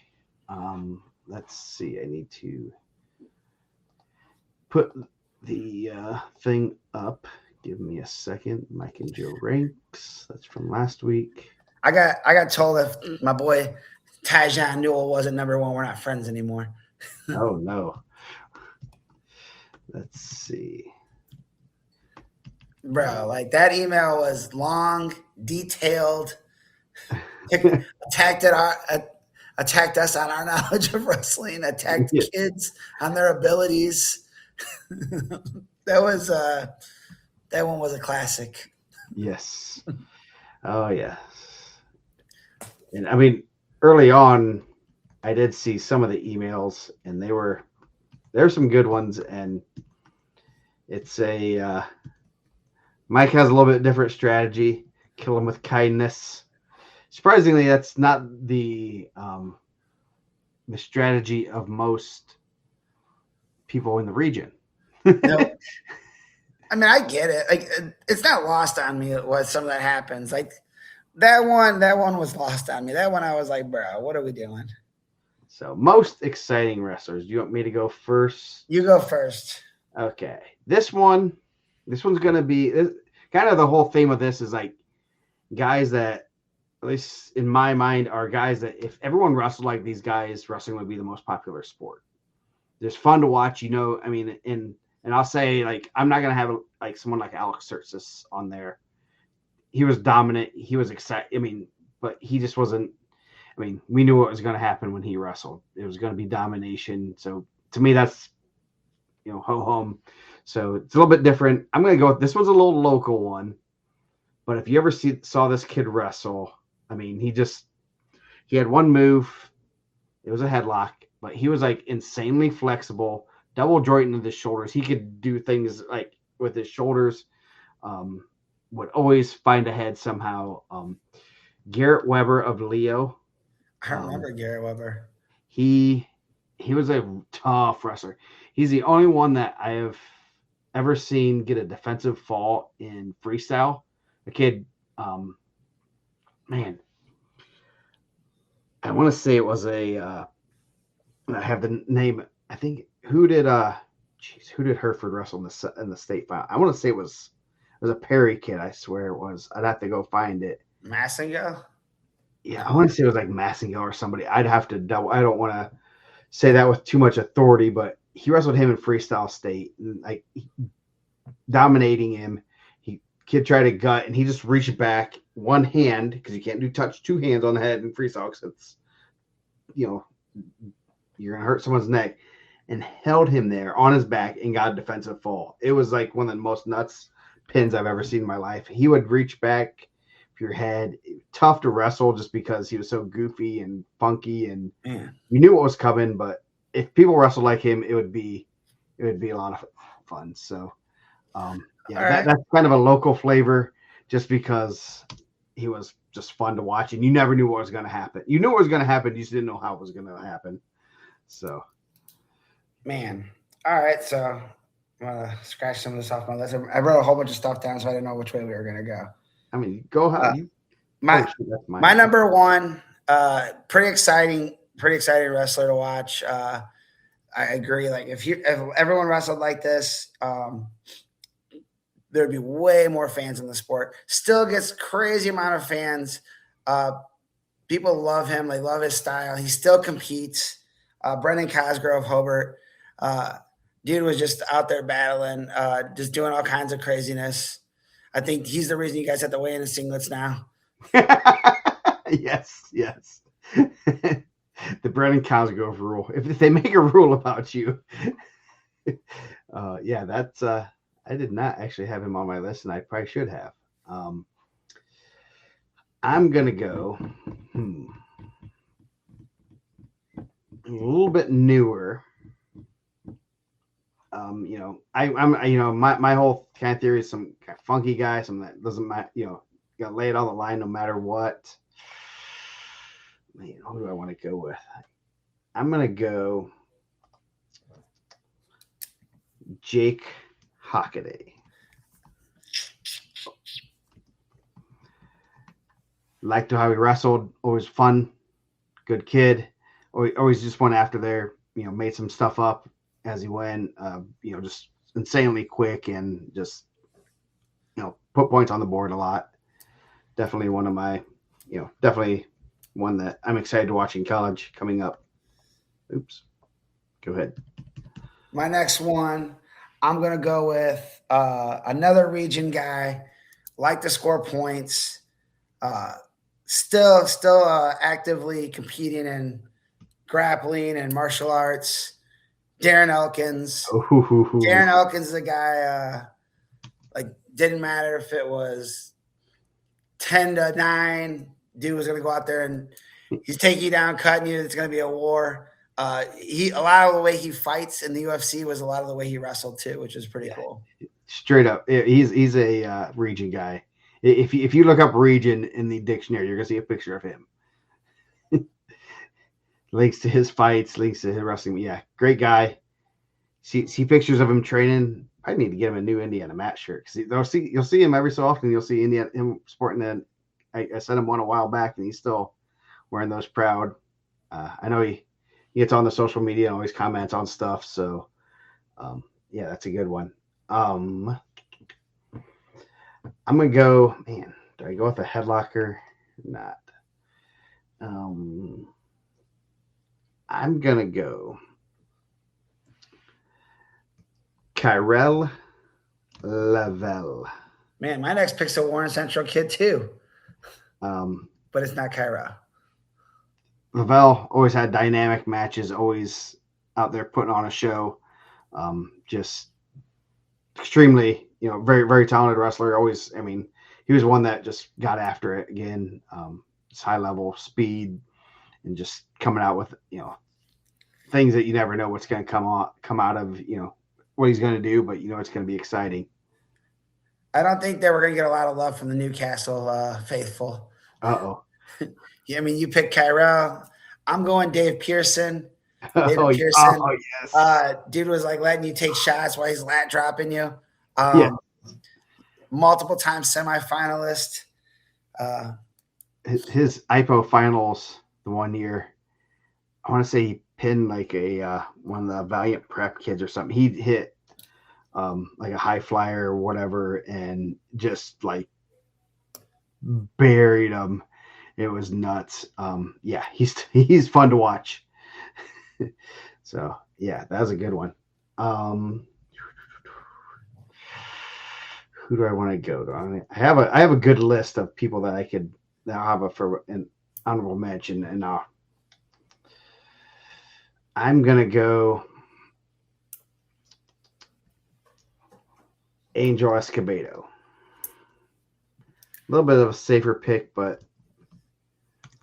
I think probably more like college and afterward. He was always pretty exciting to watch wrestle.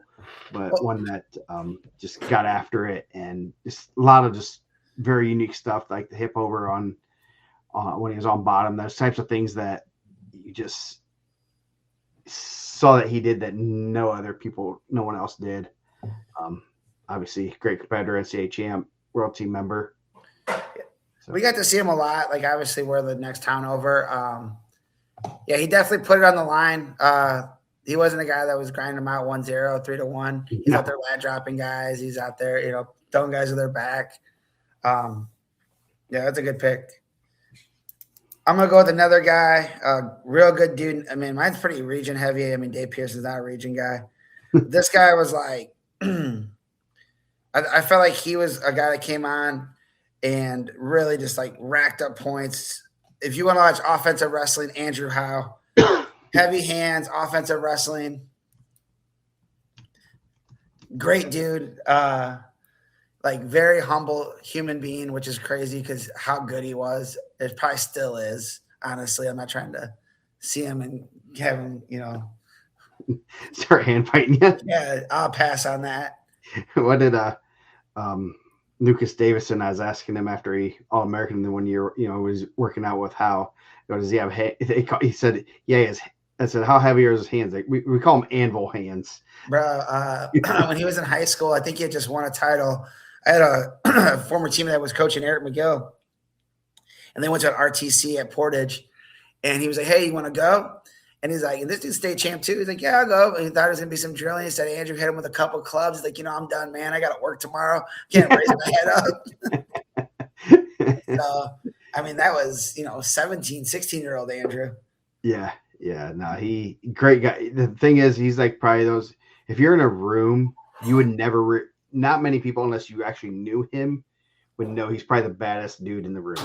Dude, in 99% of the rooms he's in, and he's the baddest dude in that room. Like you bring up like, and he was like in an era where it was unreal, like the Dakes and Taylors and Burrows, and like you ask him, he's like, "Yeah, those guys were pretty good." And it's like, bro, you were right there with those guys. Yeah, you were in that same breath. I mean, that's what's nuts. And super nice guy. Good. I'm glad to see that he's giving back to the sport and coaching and influencing those kids in the region. I don't know what it takes to get him over to Fort Wayne to coach my kid. Teach him. I think he's done some stuff at the fort. I know he does a camp out there. Yeah. We need him to live out here. We have too many coaches over in the region. We need them over here. So my number one, this is a pretty easy one. I'll go over my honorable mentions later. Reese Humphrey. Speaking of Andrew Howe, a lot of what Reese was kind of known for is maybe more after high school also, but he was always wanting to put on a show. He definitely is one that wants to score points. Obviously, he wrestled Howe his senior year. Big brothered in with the headlock. We're still trying to work on getting that rematch. He's still active. He's still wrestling in the Claw or whatever. So he's still, and I know I think his son's a freshman, and I think he looks and wrestles just like him. So great guy, always fun to talk to, and just super high energy. I don't know what he runs on, but if you could bottle it up, I would love it. Yeah, awesome guy and just fun to watch. I mean, he has highlight reels of just tossing people. Pretty fun. My number one. Hopefully I didn't steal your one. What's that? So hopefully I didn't steal your one. No. I like Reese Humphrey though. Nah, my number one, I felt like as a guy that always put it on the line, never back down, still competing. Who's number one 2 times, did a bracket. Jesse Mendez. I thought Jesse told me he's like in 6th grade, he was gonna be a 4-time champ. And we get told that a good amount, and came into a weight class with 2 defending champs in it. Curtis was a 2-time champ at that point, and Watts was a D1 commit, and then went out and won that weight. Won a weight with Blake Borman in it 1 year. Dude just went out there and wrestled Zeke 1 year. They bumped Zeke up to wrestle him.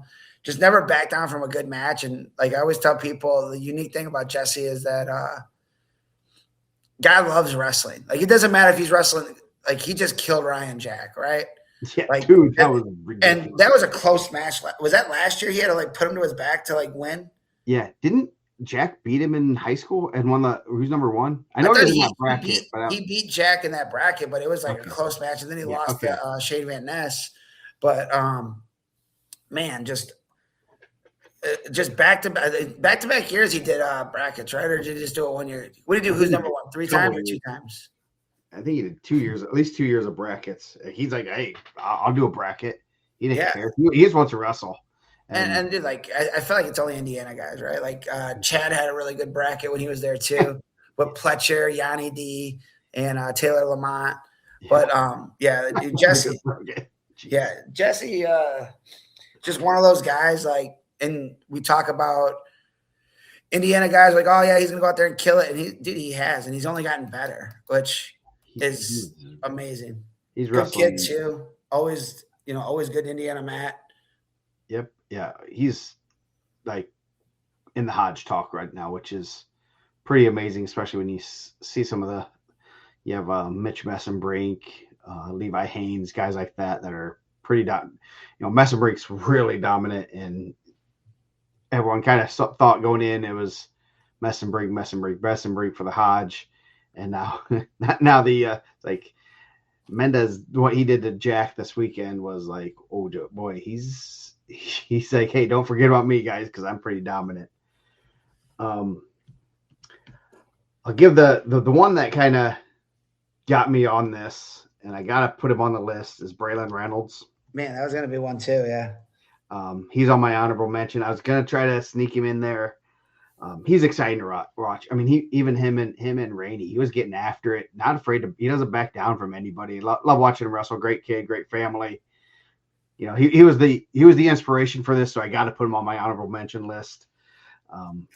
So yeah, that great kid. I just love his style. I mean, he has so much in his arsenal that you don't know what he's going to hit you with. He scrambles well. He'll tilt on you. He'll mix you. He'll slap a Chad Red cradle. You never know what he's going to have, and he's pretty damn good too. Yeah, he's really exciting. Like you said, like last year when he wrestled Schaefer at Team State, he went arm spin. Like, yeah. And I was just, you just don't really know what he's going to do. And I think his trajectory is just going higher. Yeah.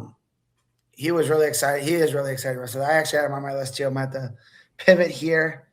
I mean, these are our honorable mentions. So, I mean, there's a handful, especially the current guys, of guys that are exciting to watch. And honestly, I was disappointed last year he wasn't able to compete. I think Carter Fielding is incredibly exciting to watch wrestle. Yeah. I think you just don't really know what he's going to do. And I think I said it in that show, like I would hate to coach him because, like you just don't know. Some of the stuff he does is unorthodox, but he's really good. Yeah. Yeah, he is a he's you got to watch because you don't know what he's going to do, and kind of you can't count him out of any match because he can put you to your back from every position. And I was just talking, we were talking about him. And I go, yeah, he's pretty good. I go, I don't think people remember that he beat MJ Staples at Fargo 2 years ago. Yeah. He is really tough. I mean, he's not he's a really good wrestler. I think people kind of tend to forget about, they see something, they're like, oh, but yeah, he beat MJ Staples legitimately at Fargo.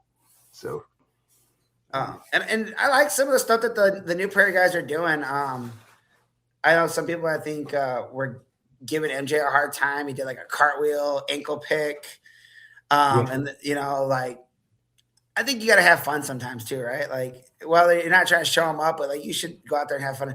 I think Jeffrey Hyvert's a guy that gets kind of overlooked. Does well on his feet. I remember talking to the Maryville guys last year, and they were so ready to wrestle him at Al Smith with Marlon Kirksey. And I talked to Paul afterwards. He's like, we were like, thought he was going to go out there. He has his takedown record. He took us down and turned us the whole time. We were not prepared for that. And a guy that's, just another guy that puts up the points. That's like constantly going forward. Nice kid, really good kid. Yeah. Yep. Couple others that I have on my list. Shane Perkey. Shane Berkey was good. Yeah, I mean, he was a Greco All-American. Just loved to throw people. I mean, he put Angel Escobedo to his back in the semifinals, and you could like hear like a pin drop, just the gas, and that was nuts. Man, I was trying to think of someone that was a little more edgy too. Like who was someone that was like an edgy wrestler? You felt like they were always on, like Gavin McGinley. I felt like was always like edgy. Like he was like he walked that line. That doesn't have to be an honorable mention, but Yeah, Joey Butler, always fun to watch. Got after it, great scrambler, great. He's fun to watch now in college because I think the college rules kind of suit him. I guess I don't know if they suit him better or worse because he's always doing some crazy stuff, but he's always like, you never know what he's gonna do, and I know a guy that walked that fine line. That was he's got a lot of region wrestling in him too. Like Mikey Ortega last year, but like Cody Goodwin was like a guy that he's a guy that I always felt like was always right there. Like he's gonna get you a fall or he could get DQ'd. Again, probably not a guy like I know like Bill loved that guy, Braylon. But like Bill loved that guy. And I know like that was probably a guy that kept him up a couple times. Yeah, yeah. You never know what you're gonna get with him, but man, he was good. He was the Al Smith seating meeting because he didn't make weight at regional. Well, yeah, 1 year I think he got pulled for discipline, and then then there was like a year. He missed weight. and everyone's like, well, he didn't do anything. He's really good. It was him and state finals for Center Grove last year, 75. What's his name? There's a freshman. They were trying no one wanted to seed Goodwin, but then all of a sudden, when I end up putting him yeah, I know what you're talking about. Cradler. Yes, I can see his face. Anyway, I remember just that seeding meeting where we had Goodwin probably like a 3 or 4 seed. He ended up winning it. Let's not be. And I'm like, and Bill and Vince were like, don't seed him. We don't care. We think he's we know he's the best kid in the weight. I'm sitting there like, I know he's the best kid. He's the best kid in the. Whoa, look at the criteria. I'm like, you guys, he's good, and he ended up winning. And all of a sudden, I think end up at one point had him at 7. I think he was matching up with. I'm pretty positive he was matching up with a Penn kid in the quarters. And all of a sudden, Harper's like, I think he's really good. I think he should be like a 3 seed. Julian Weems is who we're thinking of. Weems, yes, Weems. And Weems was a freshman. Was really good. Went in unseeded because coaches didn't want to. Coaches did not think that he was very good. He cradles his way to the finals. So the 2 guys that I was advocating for hard did not get where they should have been, and made it and that's happened a couple of times. And obviously, like we're trying, like we're doing some seeding stuff, but there's a very big group of people that don't like change. Like this is the way it's always been done, or this is how the seeding meeting's always gone. This is how we always seed it. And it's like, but is it right? Like, are you separating the best guys? No. I think 1 year, like Drew Hughes was like an 8 seed, and he ended up like walking through the Al Smith. And I know they were like, dude, he's really good.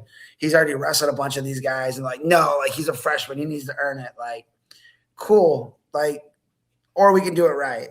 Yeah. We can do it how it's always been done, or we can do it right. 1 seed and, put him in I remember the 1 seed. I remember that exact because I was there, and it was, I think it was an Elkhart Memorial kid, and he ended up, for some odd reason, it was like returning Al Smith finalist or something. He might have won it too the year before, but didn't like qualify for state, and he ended up getting it. I remember it was a Seltzer guy. I don't remember it was a Seltzer, so I can't remember whether it was I think it was Elkhart Memorial, and then he gets just, Drew runs, into him on that first day and just manhandles him. And it's like, yeah, you probably didn't want that 1 seed there. You really probably wanted 2 or 3. So And I think like it's done like in seeding a little bit more guys and at Dallas Smith, and I think it's but there's just like this old like we don't post results because we don't want people scouting us out. Like, bro, you're not hiding anything. Like, stop. it's also that like, well, we gotta go off in season results. In season results, I'm like, these kids have seen each other at ISWA, at Super 32, at IPO. I go, even if they didn't see each other in season, we saw them in September. We saw them wrestle in September. Well, you know, and I understand you don't want to use that as your hard results, but at the same time, we had one a couple years ago. Two guys, you know, there's arguing over a seed, and like, didn't they wrestle at Super 32? Yeah, who won? Well, he majored us. Yeah, you don't get the seed. I'm sorry. I'm not gonna. That's not what we're gonna use on everyone. But we have an opportunity to say, hey, just like, you know. and I get it, man. You want to fight for your kids, but put that same energy into the training. Yeah, like. Yeah. You want to see that competition though. I want my hands on those guys. That's the thing. It seems like we missed the point of what we're doing. No one's won the state title in December or early January now, as it is now. And I think someone pretty much quoted me in text. I'm pretty much quoting a text from somebody like, after the first 3 or 4 seeds, we don't care. We want to see that competition because we want to get our hands on it and say and make those adjustments. But I don't know why you don't want to. Hey, I want a little bit tougher route to see where we're at and maybe some motivation and like, hey, this guy beat you, but look, we can do this and this. And honestly, we just want it to get right. Like, as people that are helping seed the term, we want it right. Like, you think Drew Hughes cared that he was the 8 seed or the 1 seed? No, he was walking. I think he stuck his way through the tournament. Yeah. Like, do you think that Cody Goodwin cared? No, like he was probably like, cool. They didn't care, but like, we want to make sure that the right guys are seeing the right guys, you know? Yeah. There's a cascading effect when you do it poorly. Of you're affecting other kids, and maybe it's that 5th through 8th place finishers that end up getting that number 1 seed that drops down. That if the seeds would have been right, that kid would have placed, but now he's running into the number 1 seed who's, you know, maybe a 2 or 3, you know, whatever it is. But yeah, so there was like 1 year where like maybe it was like the first year the Carnahan was really good, and I forgot where Crown Point had gone right before that too. And they had went somewhere where it was really tough, and they had some kids that were like under 500. They might have some kids that are under 500 going in this year, right? Yeah. And then they put like almost all their kids into the semifinals. Yeah. And I remember they were like, "Hey, remember this kid like that? They didn't want to seed. He was 6 and 10. Like, probably should have, right?" Yeah. So. And I think like those guys know who's good too, right? Like, it's not lost on me. All those coaches know exactly. They know, like, yeah, that Cody Goodwin's good, but we're gonna. It's this weird feeling and thought that maybe he'll get beat or something. Maybe but when you argue that much, 90% of the time he's gonna end up right in like that quarter bracket of your kid, and you're gonna be like, oh crap. So, man, that was a good tangent. Some other ones that I had on my list: Billy Nagel. Billy Nagel liked to throw headlocks. Yes. And Billy Nagel was the only person I ever saw. We had a kid, it was pretty good, beat him at a freestyle tournament, and I don't even know why. He just challenged it, and they were like, okay, we're gonna run it back. And I remember thinking, like, how? Like, what are you challenging? It's like football. Like, what are you exactly challenging? Like, nice. And then I think he ended up headlocking him, and it was just like, bro, like, what can we challenge now? Like, oh no, like, it's one challenge, and it's like, that's awesome. It's the only time I ever seen it work. Yeah. Brody Bauman, always excited to get after it. Modern day, throw a modern day kid on there, and then Ricky Clark, Slick Rick. Rick. Oh yeah. I seen someone in the chat said Samuels. Yeah, that'd be a good one too. So those are mine.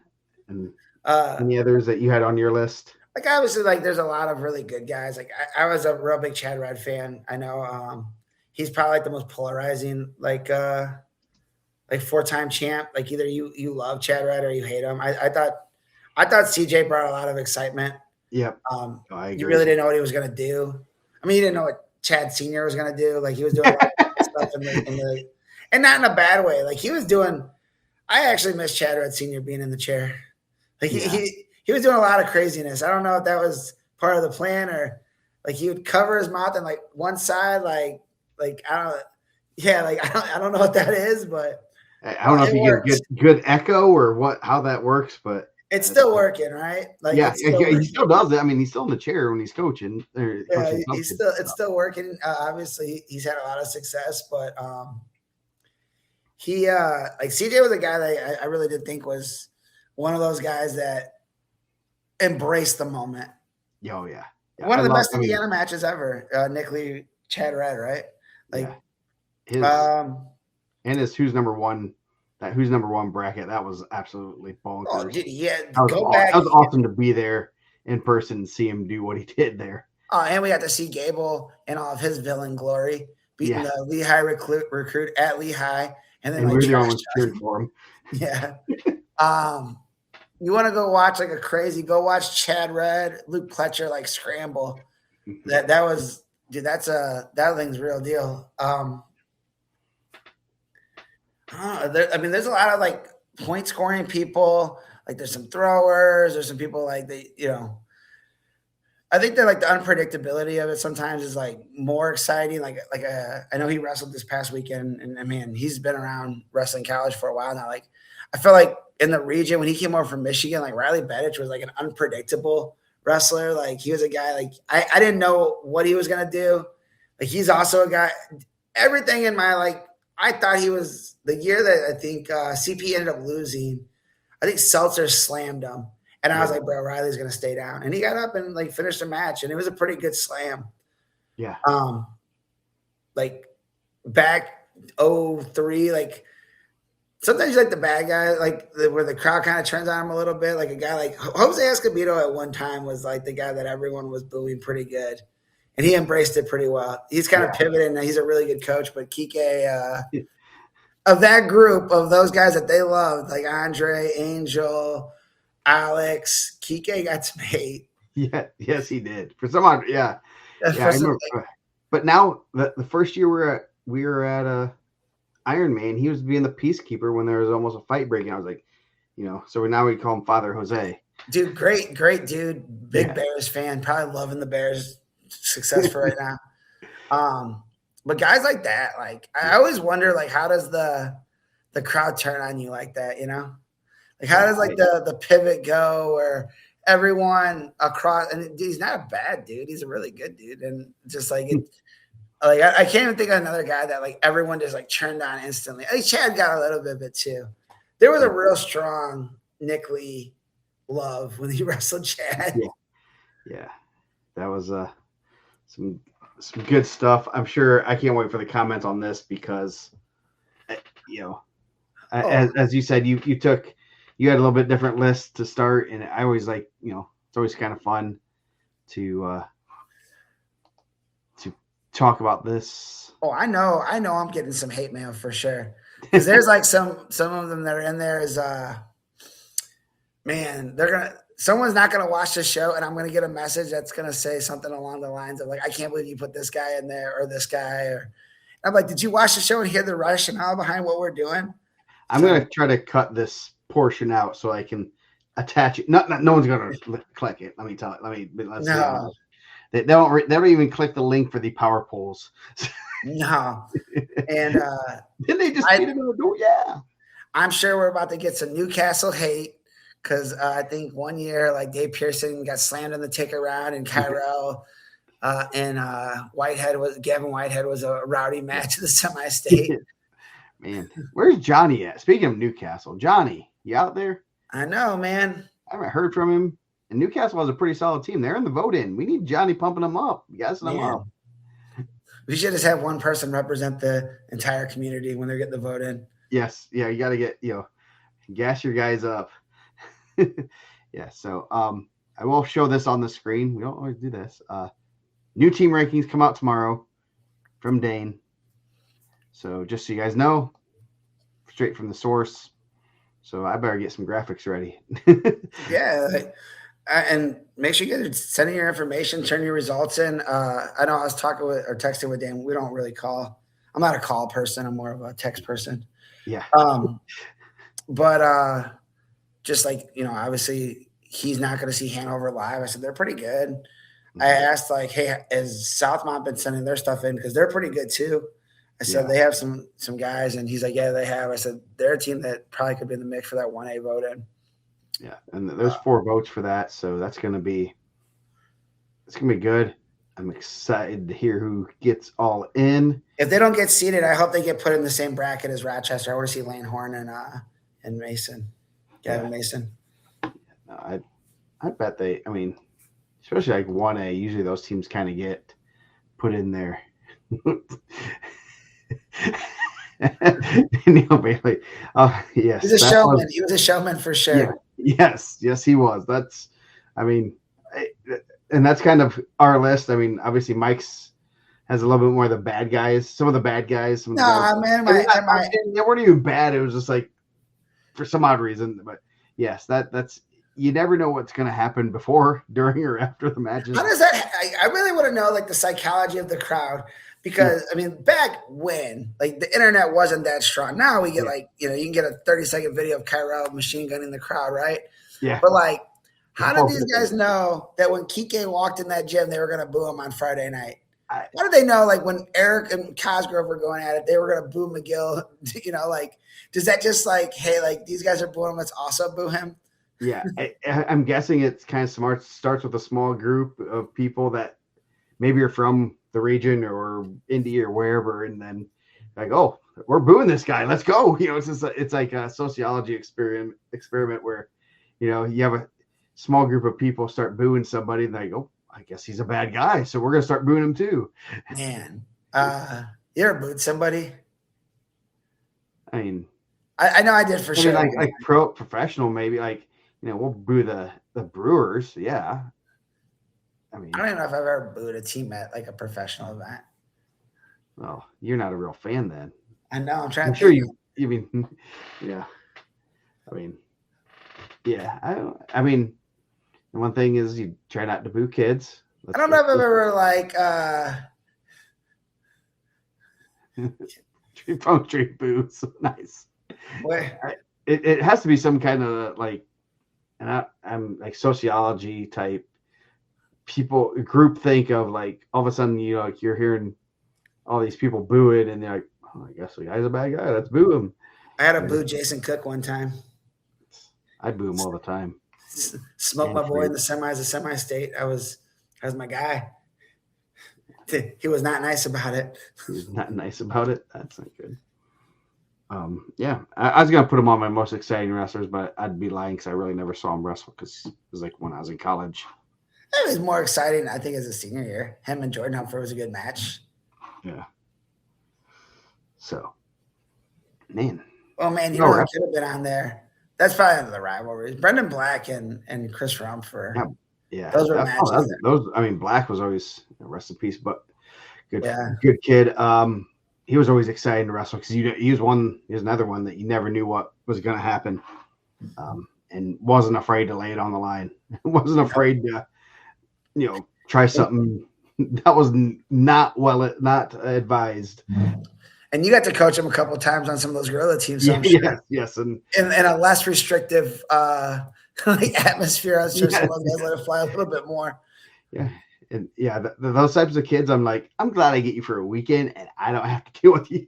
I don't have to deal with you in the room because this is, I should make a list of guys that I love to watch, but I would never want to coach. I want to sit in the chair just because I have a front row seat, but I'm not going to try to get you. And there's a lot of those guys in there. Yeah. Andrew Bradbury was good too. But I feel like that's one of those rival ones. Like if you got Andrew Bradbury and then you're also going Alex Ramos, those guys had some battles. That state championship match in '99, and dude, Ramos got him all year, and then Bradbury dumps him to his back, and you're like, oh man, this is Andrew's spot. And then I think Ramos ends up pinning him. So, but Bradbury's out there doing the thing now, Hanover Central. Yep. So, 2 hours episode. Good stuff. Big week. Rankings. Yeah. You said Semi-state rankings tomorrow, probably. Semi-state rankings will be out tomorrow, I believe. State rankings. I'm starting to move some things around, but I always want to see what the guys semi-state wise, what they have too, just so I'm not like way off. I mean, we don't always agree. We're not always going to agree, but I think I just want to see what they're also thinking, especially when we're doing 25. I don't want to take someone that's completely out of left field and put them in, but I've done that before too. So sometimes I'm right, sometimes I'm wrong. Yep. No. But a lot of times I'm right. Yeah. So this week going to be another good week of wrestling, and then we get Christmas week. Should be kind of a little bit. I mean, we're going to be seeding the Al Smith. I don't think there's much going on next week other than I know there's Brownsburg versus Garrett, Columbus East, and Franklin got rescheduled to the 23rd. Dang, day before Christmas Eve. Yeah. Christmas Eve. And yeah, Garrett's going down to Brownsburg on the 23rd too. So Belmont Adams Central 23rd. Man, 23rd is going to have that's a good little Christmas treat there. Slivko almost made my most exciting wrestlers list too. Because I feel like he'd always have those crazy matches. Yeah. I think according to our schedules, we have some matches on the 24th and 25th. I'm guessing those are not, I think those need to be changed. Exciting. Opening presents and then going to wrestle? Yeah. Calumet River Forest on Christmas Day. Is that how you guys do it in the region? That's how we do it. Christmas Day. Hey, in the mill holiday. There's going to be boys in the steel mill. The Lakeland Bishop Lures match on. Yeah, I'm going to have to check the schedules there. Some of those don't always get pushed to the right days, especially this time of year. So should be some good matches. Definitely have to check the Mooresville Holiday Classic. They are not the 26th and 27th. I don't know. Have to check some things. But I know girls have about one more weekend or two more weekends, and then they have sectional comes up first and second. So they only have a few more weekends. We'll be going heavy on that. So tune in next Monday. We'll have a lot to talk about again. Hopefully 2 hours, Christmas episode. Got to rank something Christmassy. Last year it was Christmas movies. Oh, the eternal question is Die Hard a Christmas movie or not? I don't know, man. I mean, it took place during Christmas, but yeah, I know people like to throw it in there. But there's so many good Christmas movies too. Yeah, so we'll have to, maybe our favorite Christmas songs. It'll have to be something Christmassy. Ooh. Dude, I've been on the Christmas songs too. I'll have to find the channel and start listening to. That might be what we rank. I don't know. So, man, there's definitely some Christmas songs. Favorite Christmas gift you ever got? Favorite Christmas? No. What about the favorite Christmas gift you never got? Man, that's everything my whole life. Bring back some. Will those memories be worse than the going into the Calumet wrestling room or? Dude, I like going in there, but man, it's unique. Yes, it's got a little smell to it. I don't think we ever really mopped under the mats enough, honestly. I don't think anyone ever does that enough. Did you guys have like custodial workers? A shout out to the custodial workers. A couple of things about Calumet actually. Shout out to the custodial workers. I said that last week. I walk in there, it's bombed out. Bless their hearts with this as it's holiday season. Yeah. Should have brought them gift cards or little gorillas. They earned the little gorilla this week. Yes. The custodial workers at Calumet. But man, I feel like some of the sinks weren't even working. Got $1 million gym. We got running water. Come on, guys.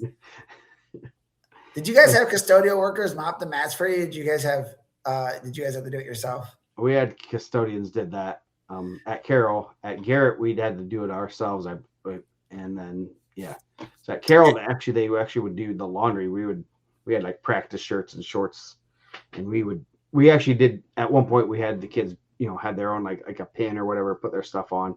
Then we just did our own shirts and stuff. Yeah, fancy, huh? Yeah, that's how you do it in Carroll district. Fancy stuff. So at Calumet, if you had a D or an F, you had to mop the match around a map crew, and you had a captain who had the worst grade at point average. So then they like basically you just had kids mopping mats, which I'm sure we didn't do a good job. No. I was only on there once when I was really young, and then I realized that wasn't going to be the life for me. We couldn't like leave our gear out because we had a janitor that was snatching shirts. Be wearing your shirt to school. Nice. Rest his soul, though. Bless that guy. He's gone.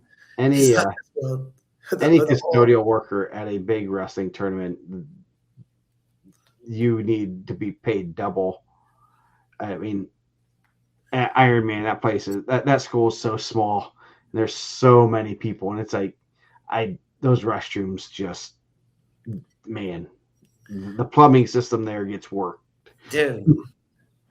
I don't know about you guys, but Calumet Township had hard water. You couldn't have light T-shirts. You had to have dark T-shirts. You get because you never have a white T-shirt. You have like off-white always.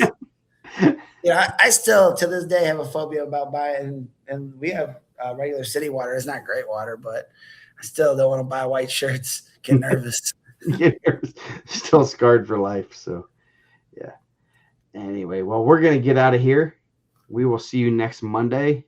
I will be at Carroll Saturday. I will be at the RAF most likely. Saturday, I don't know where I'll be this week. Anything? What?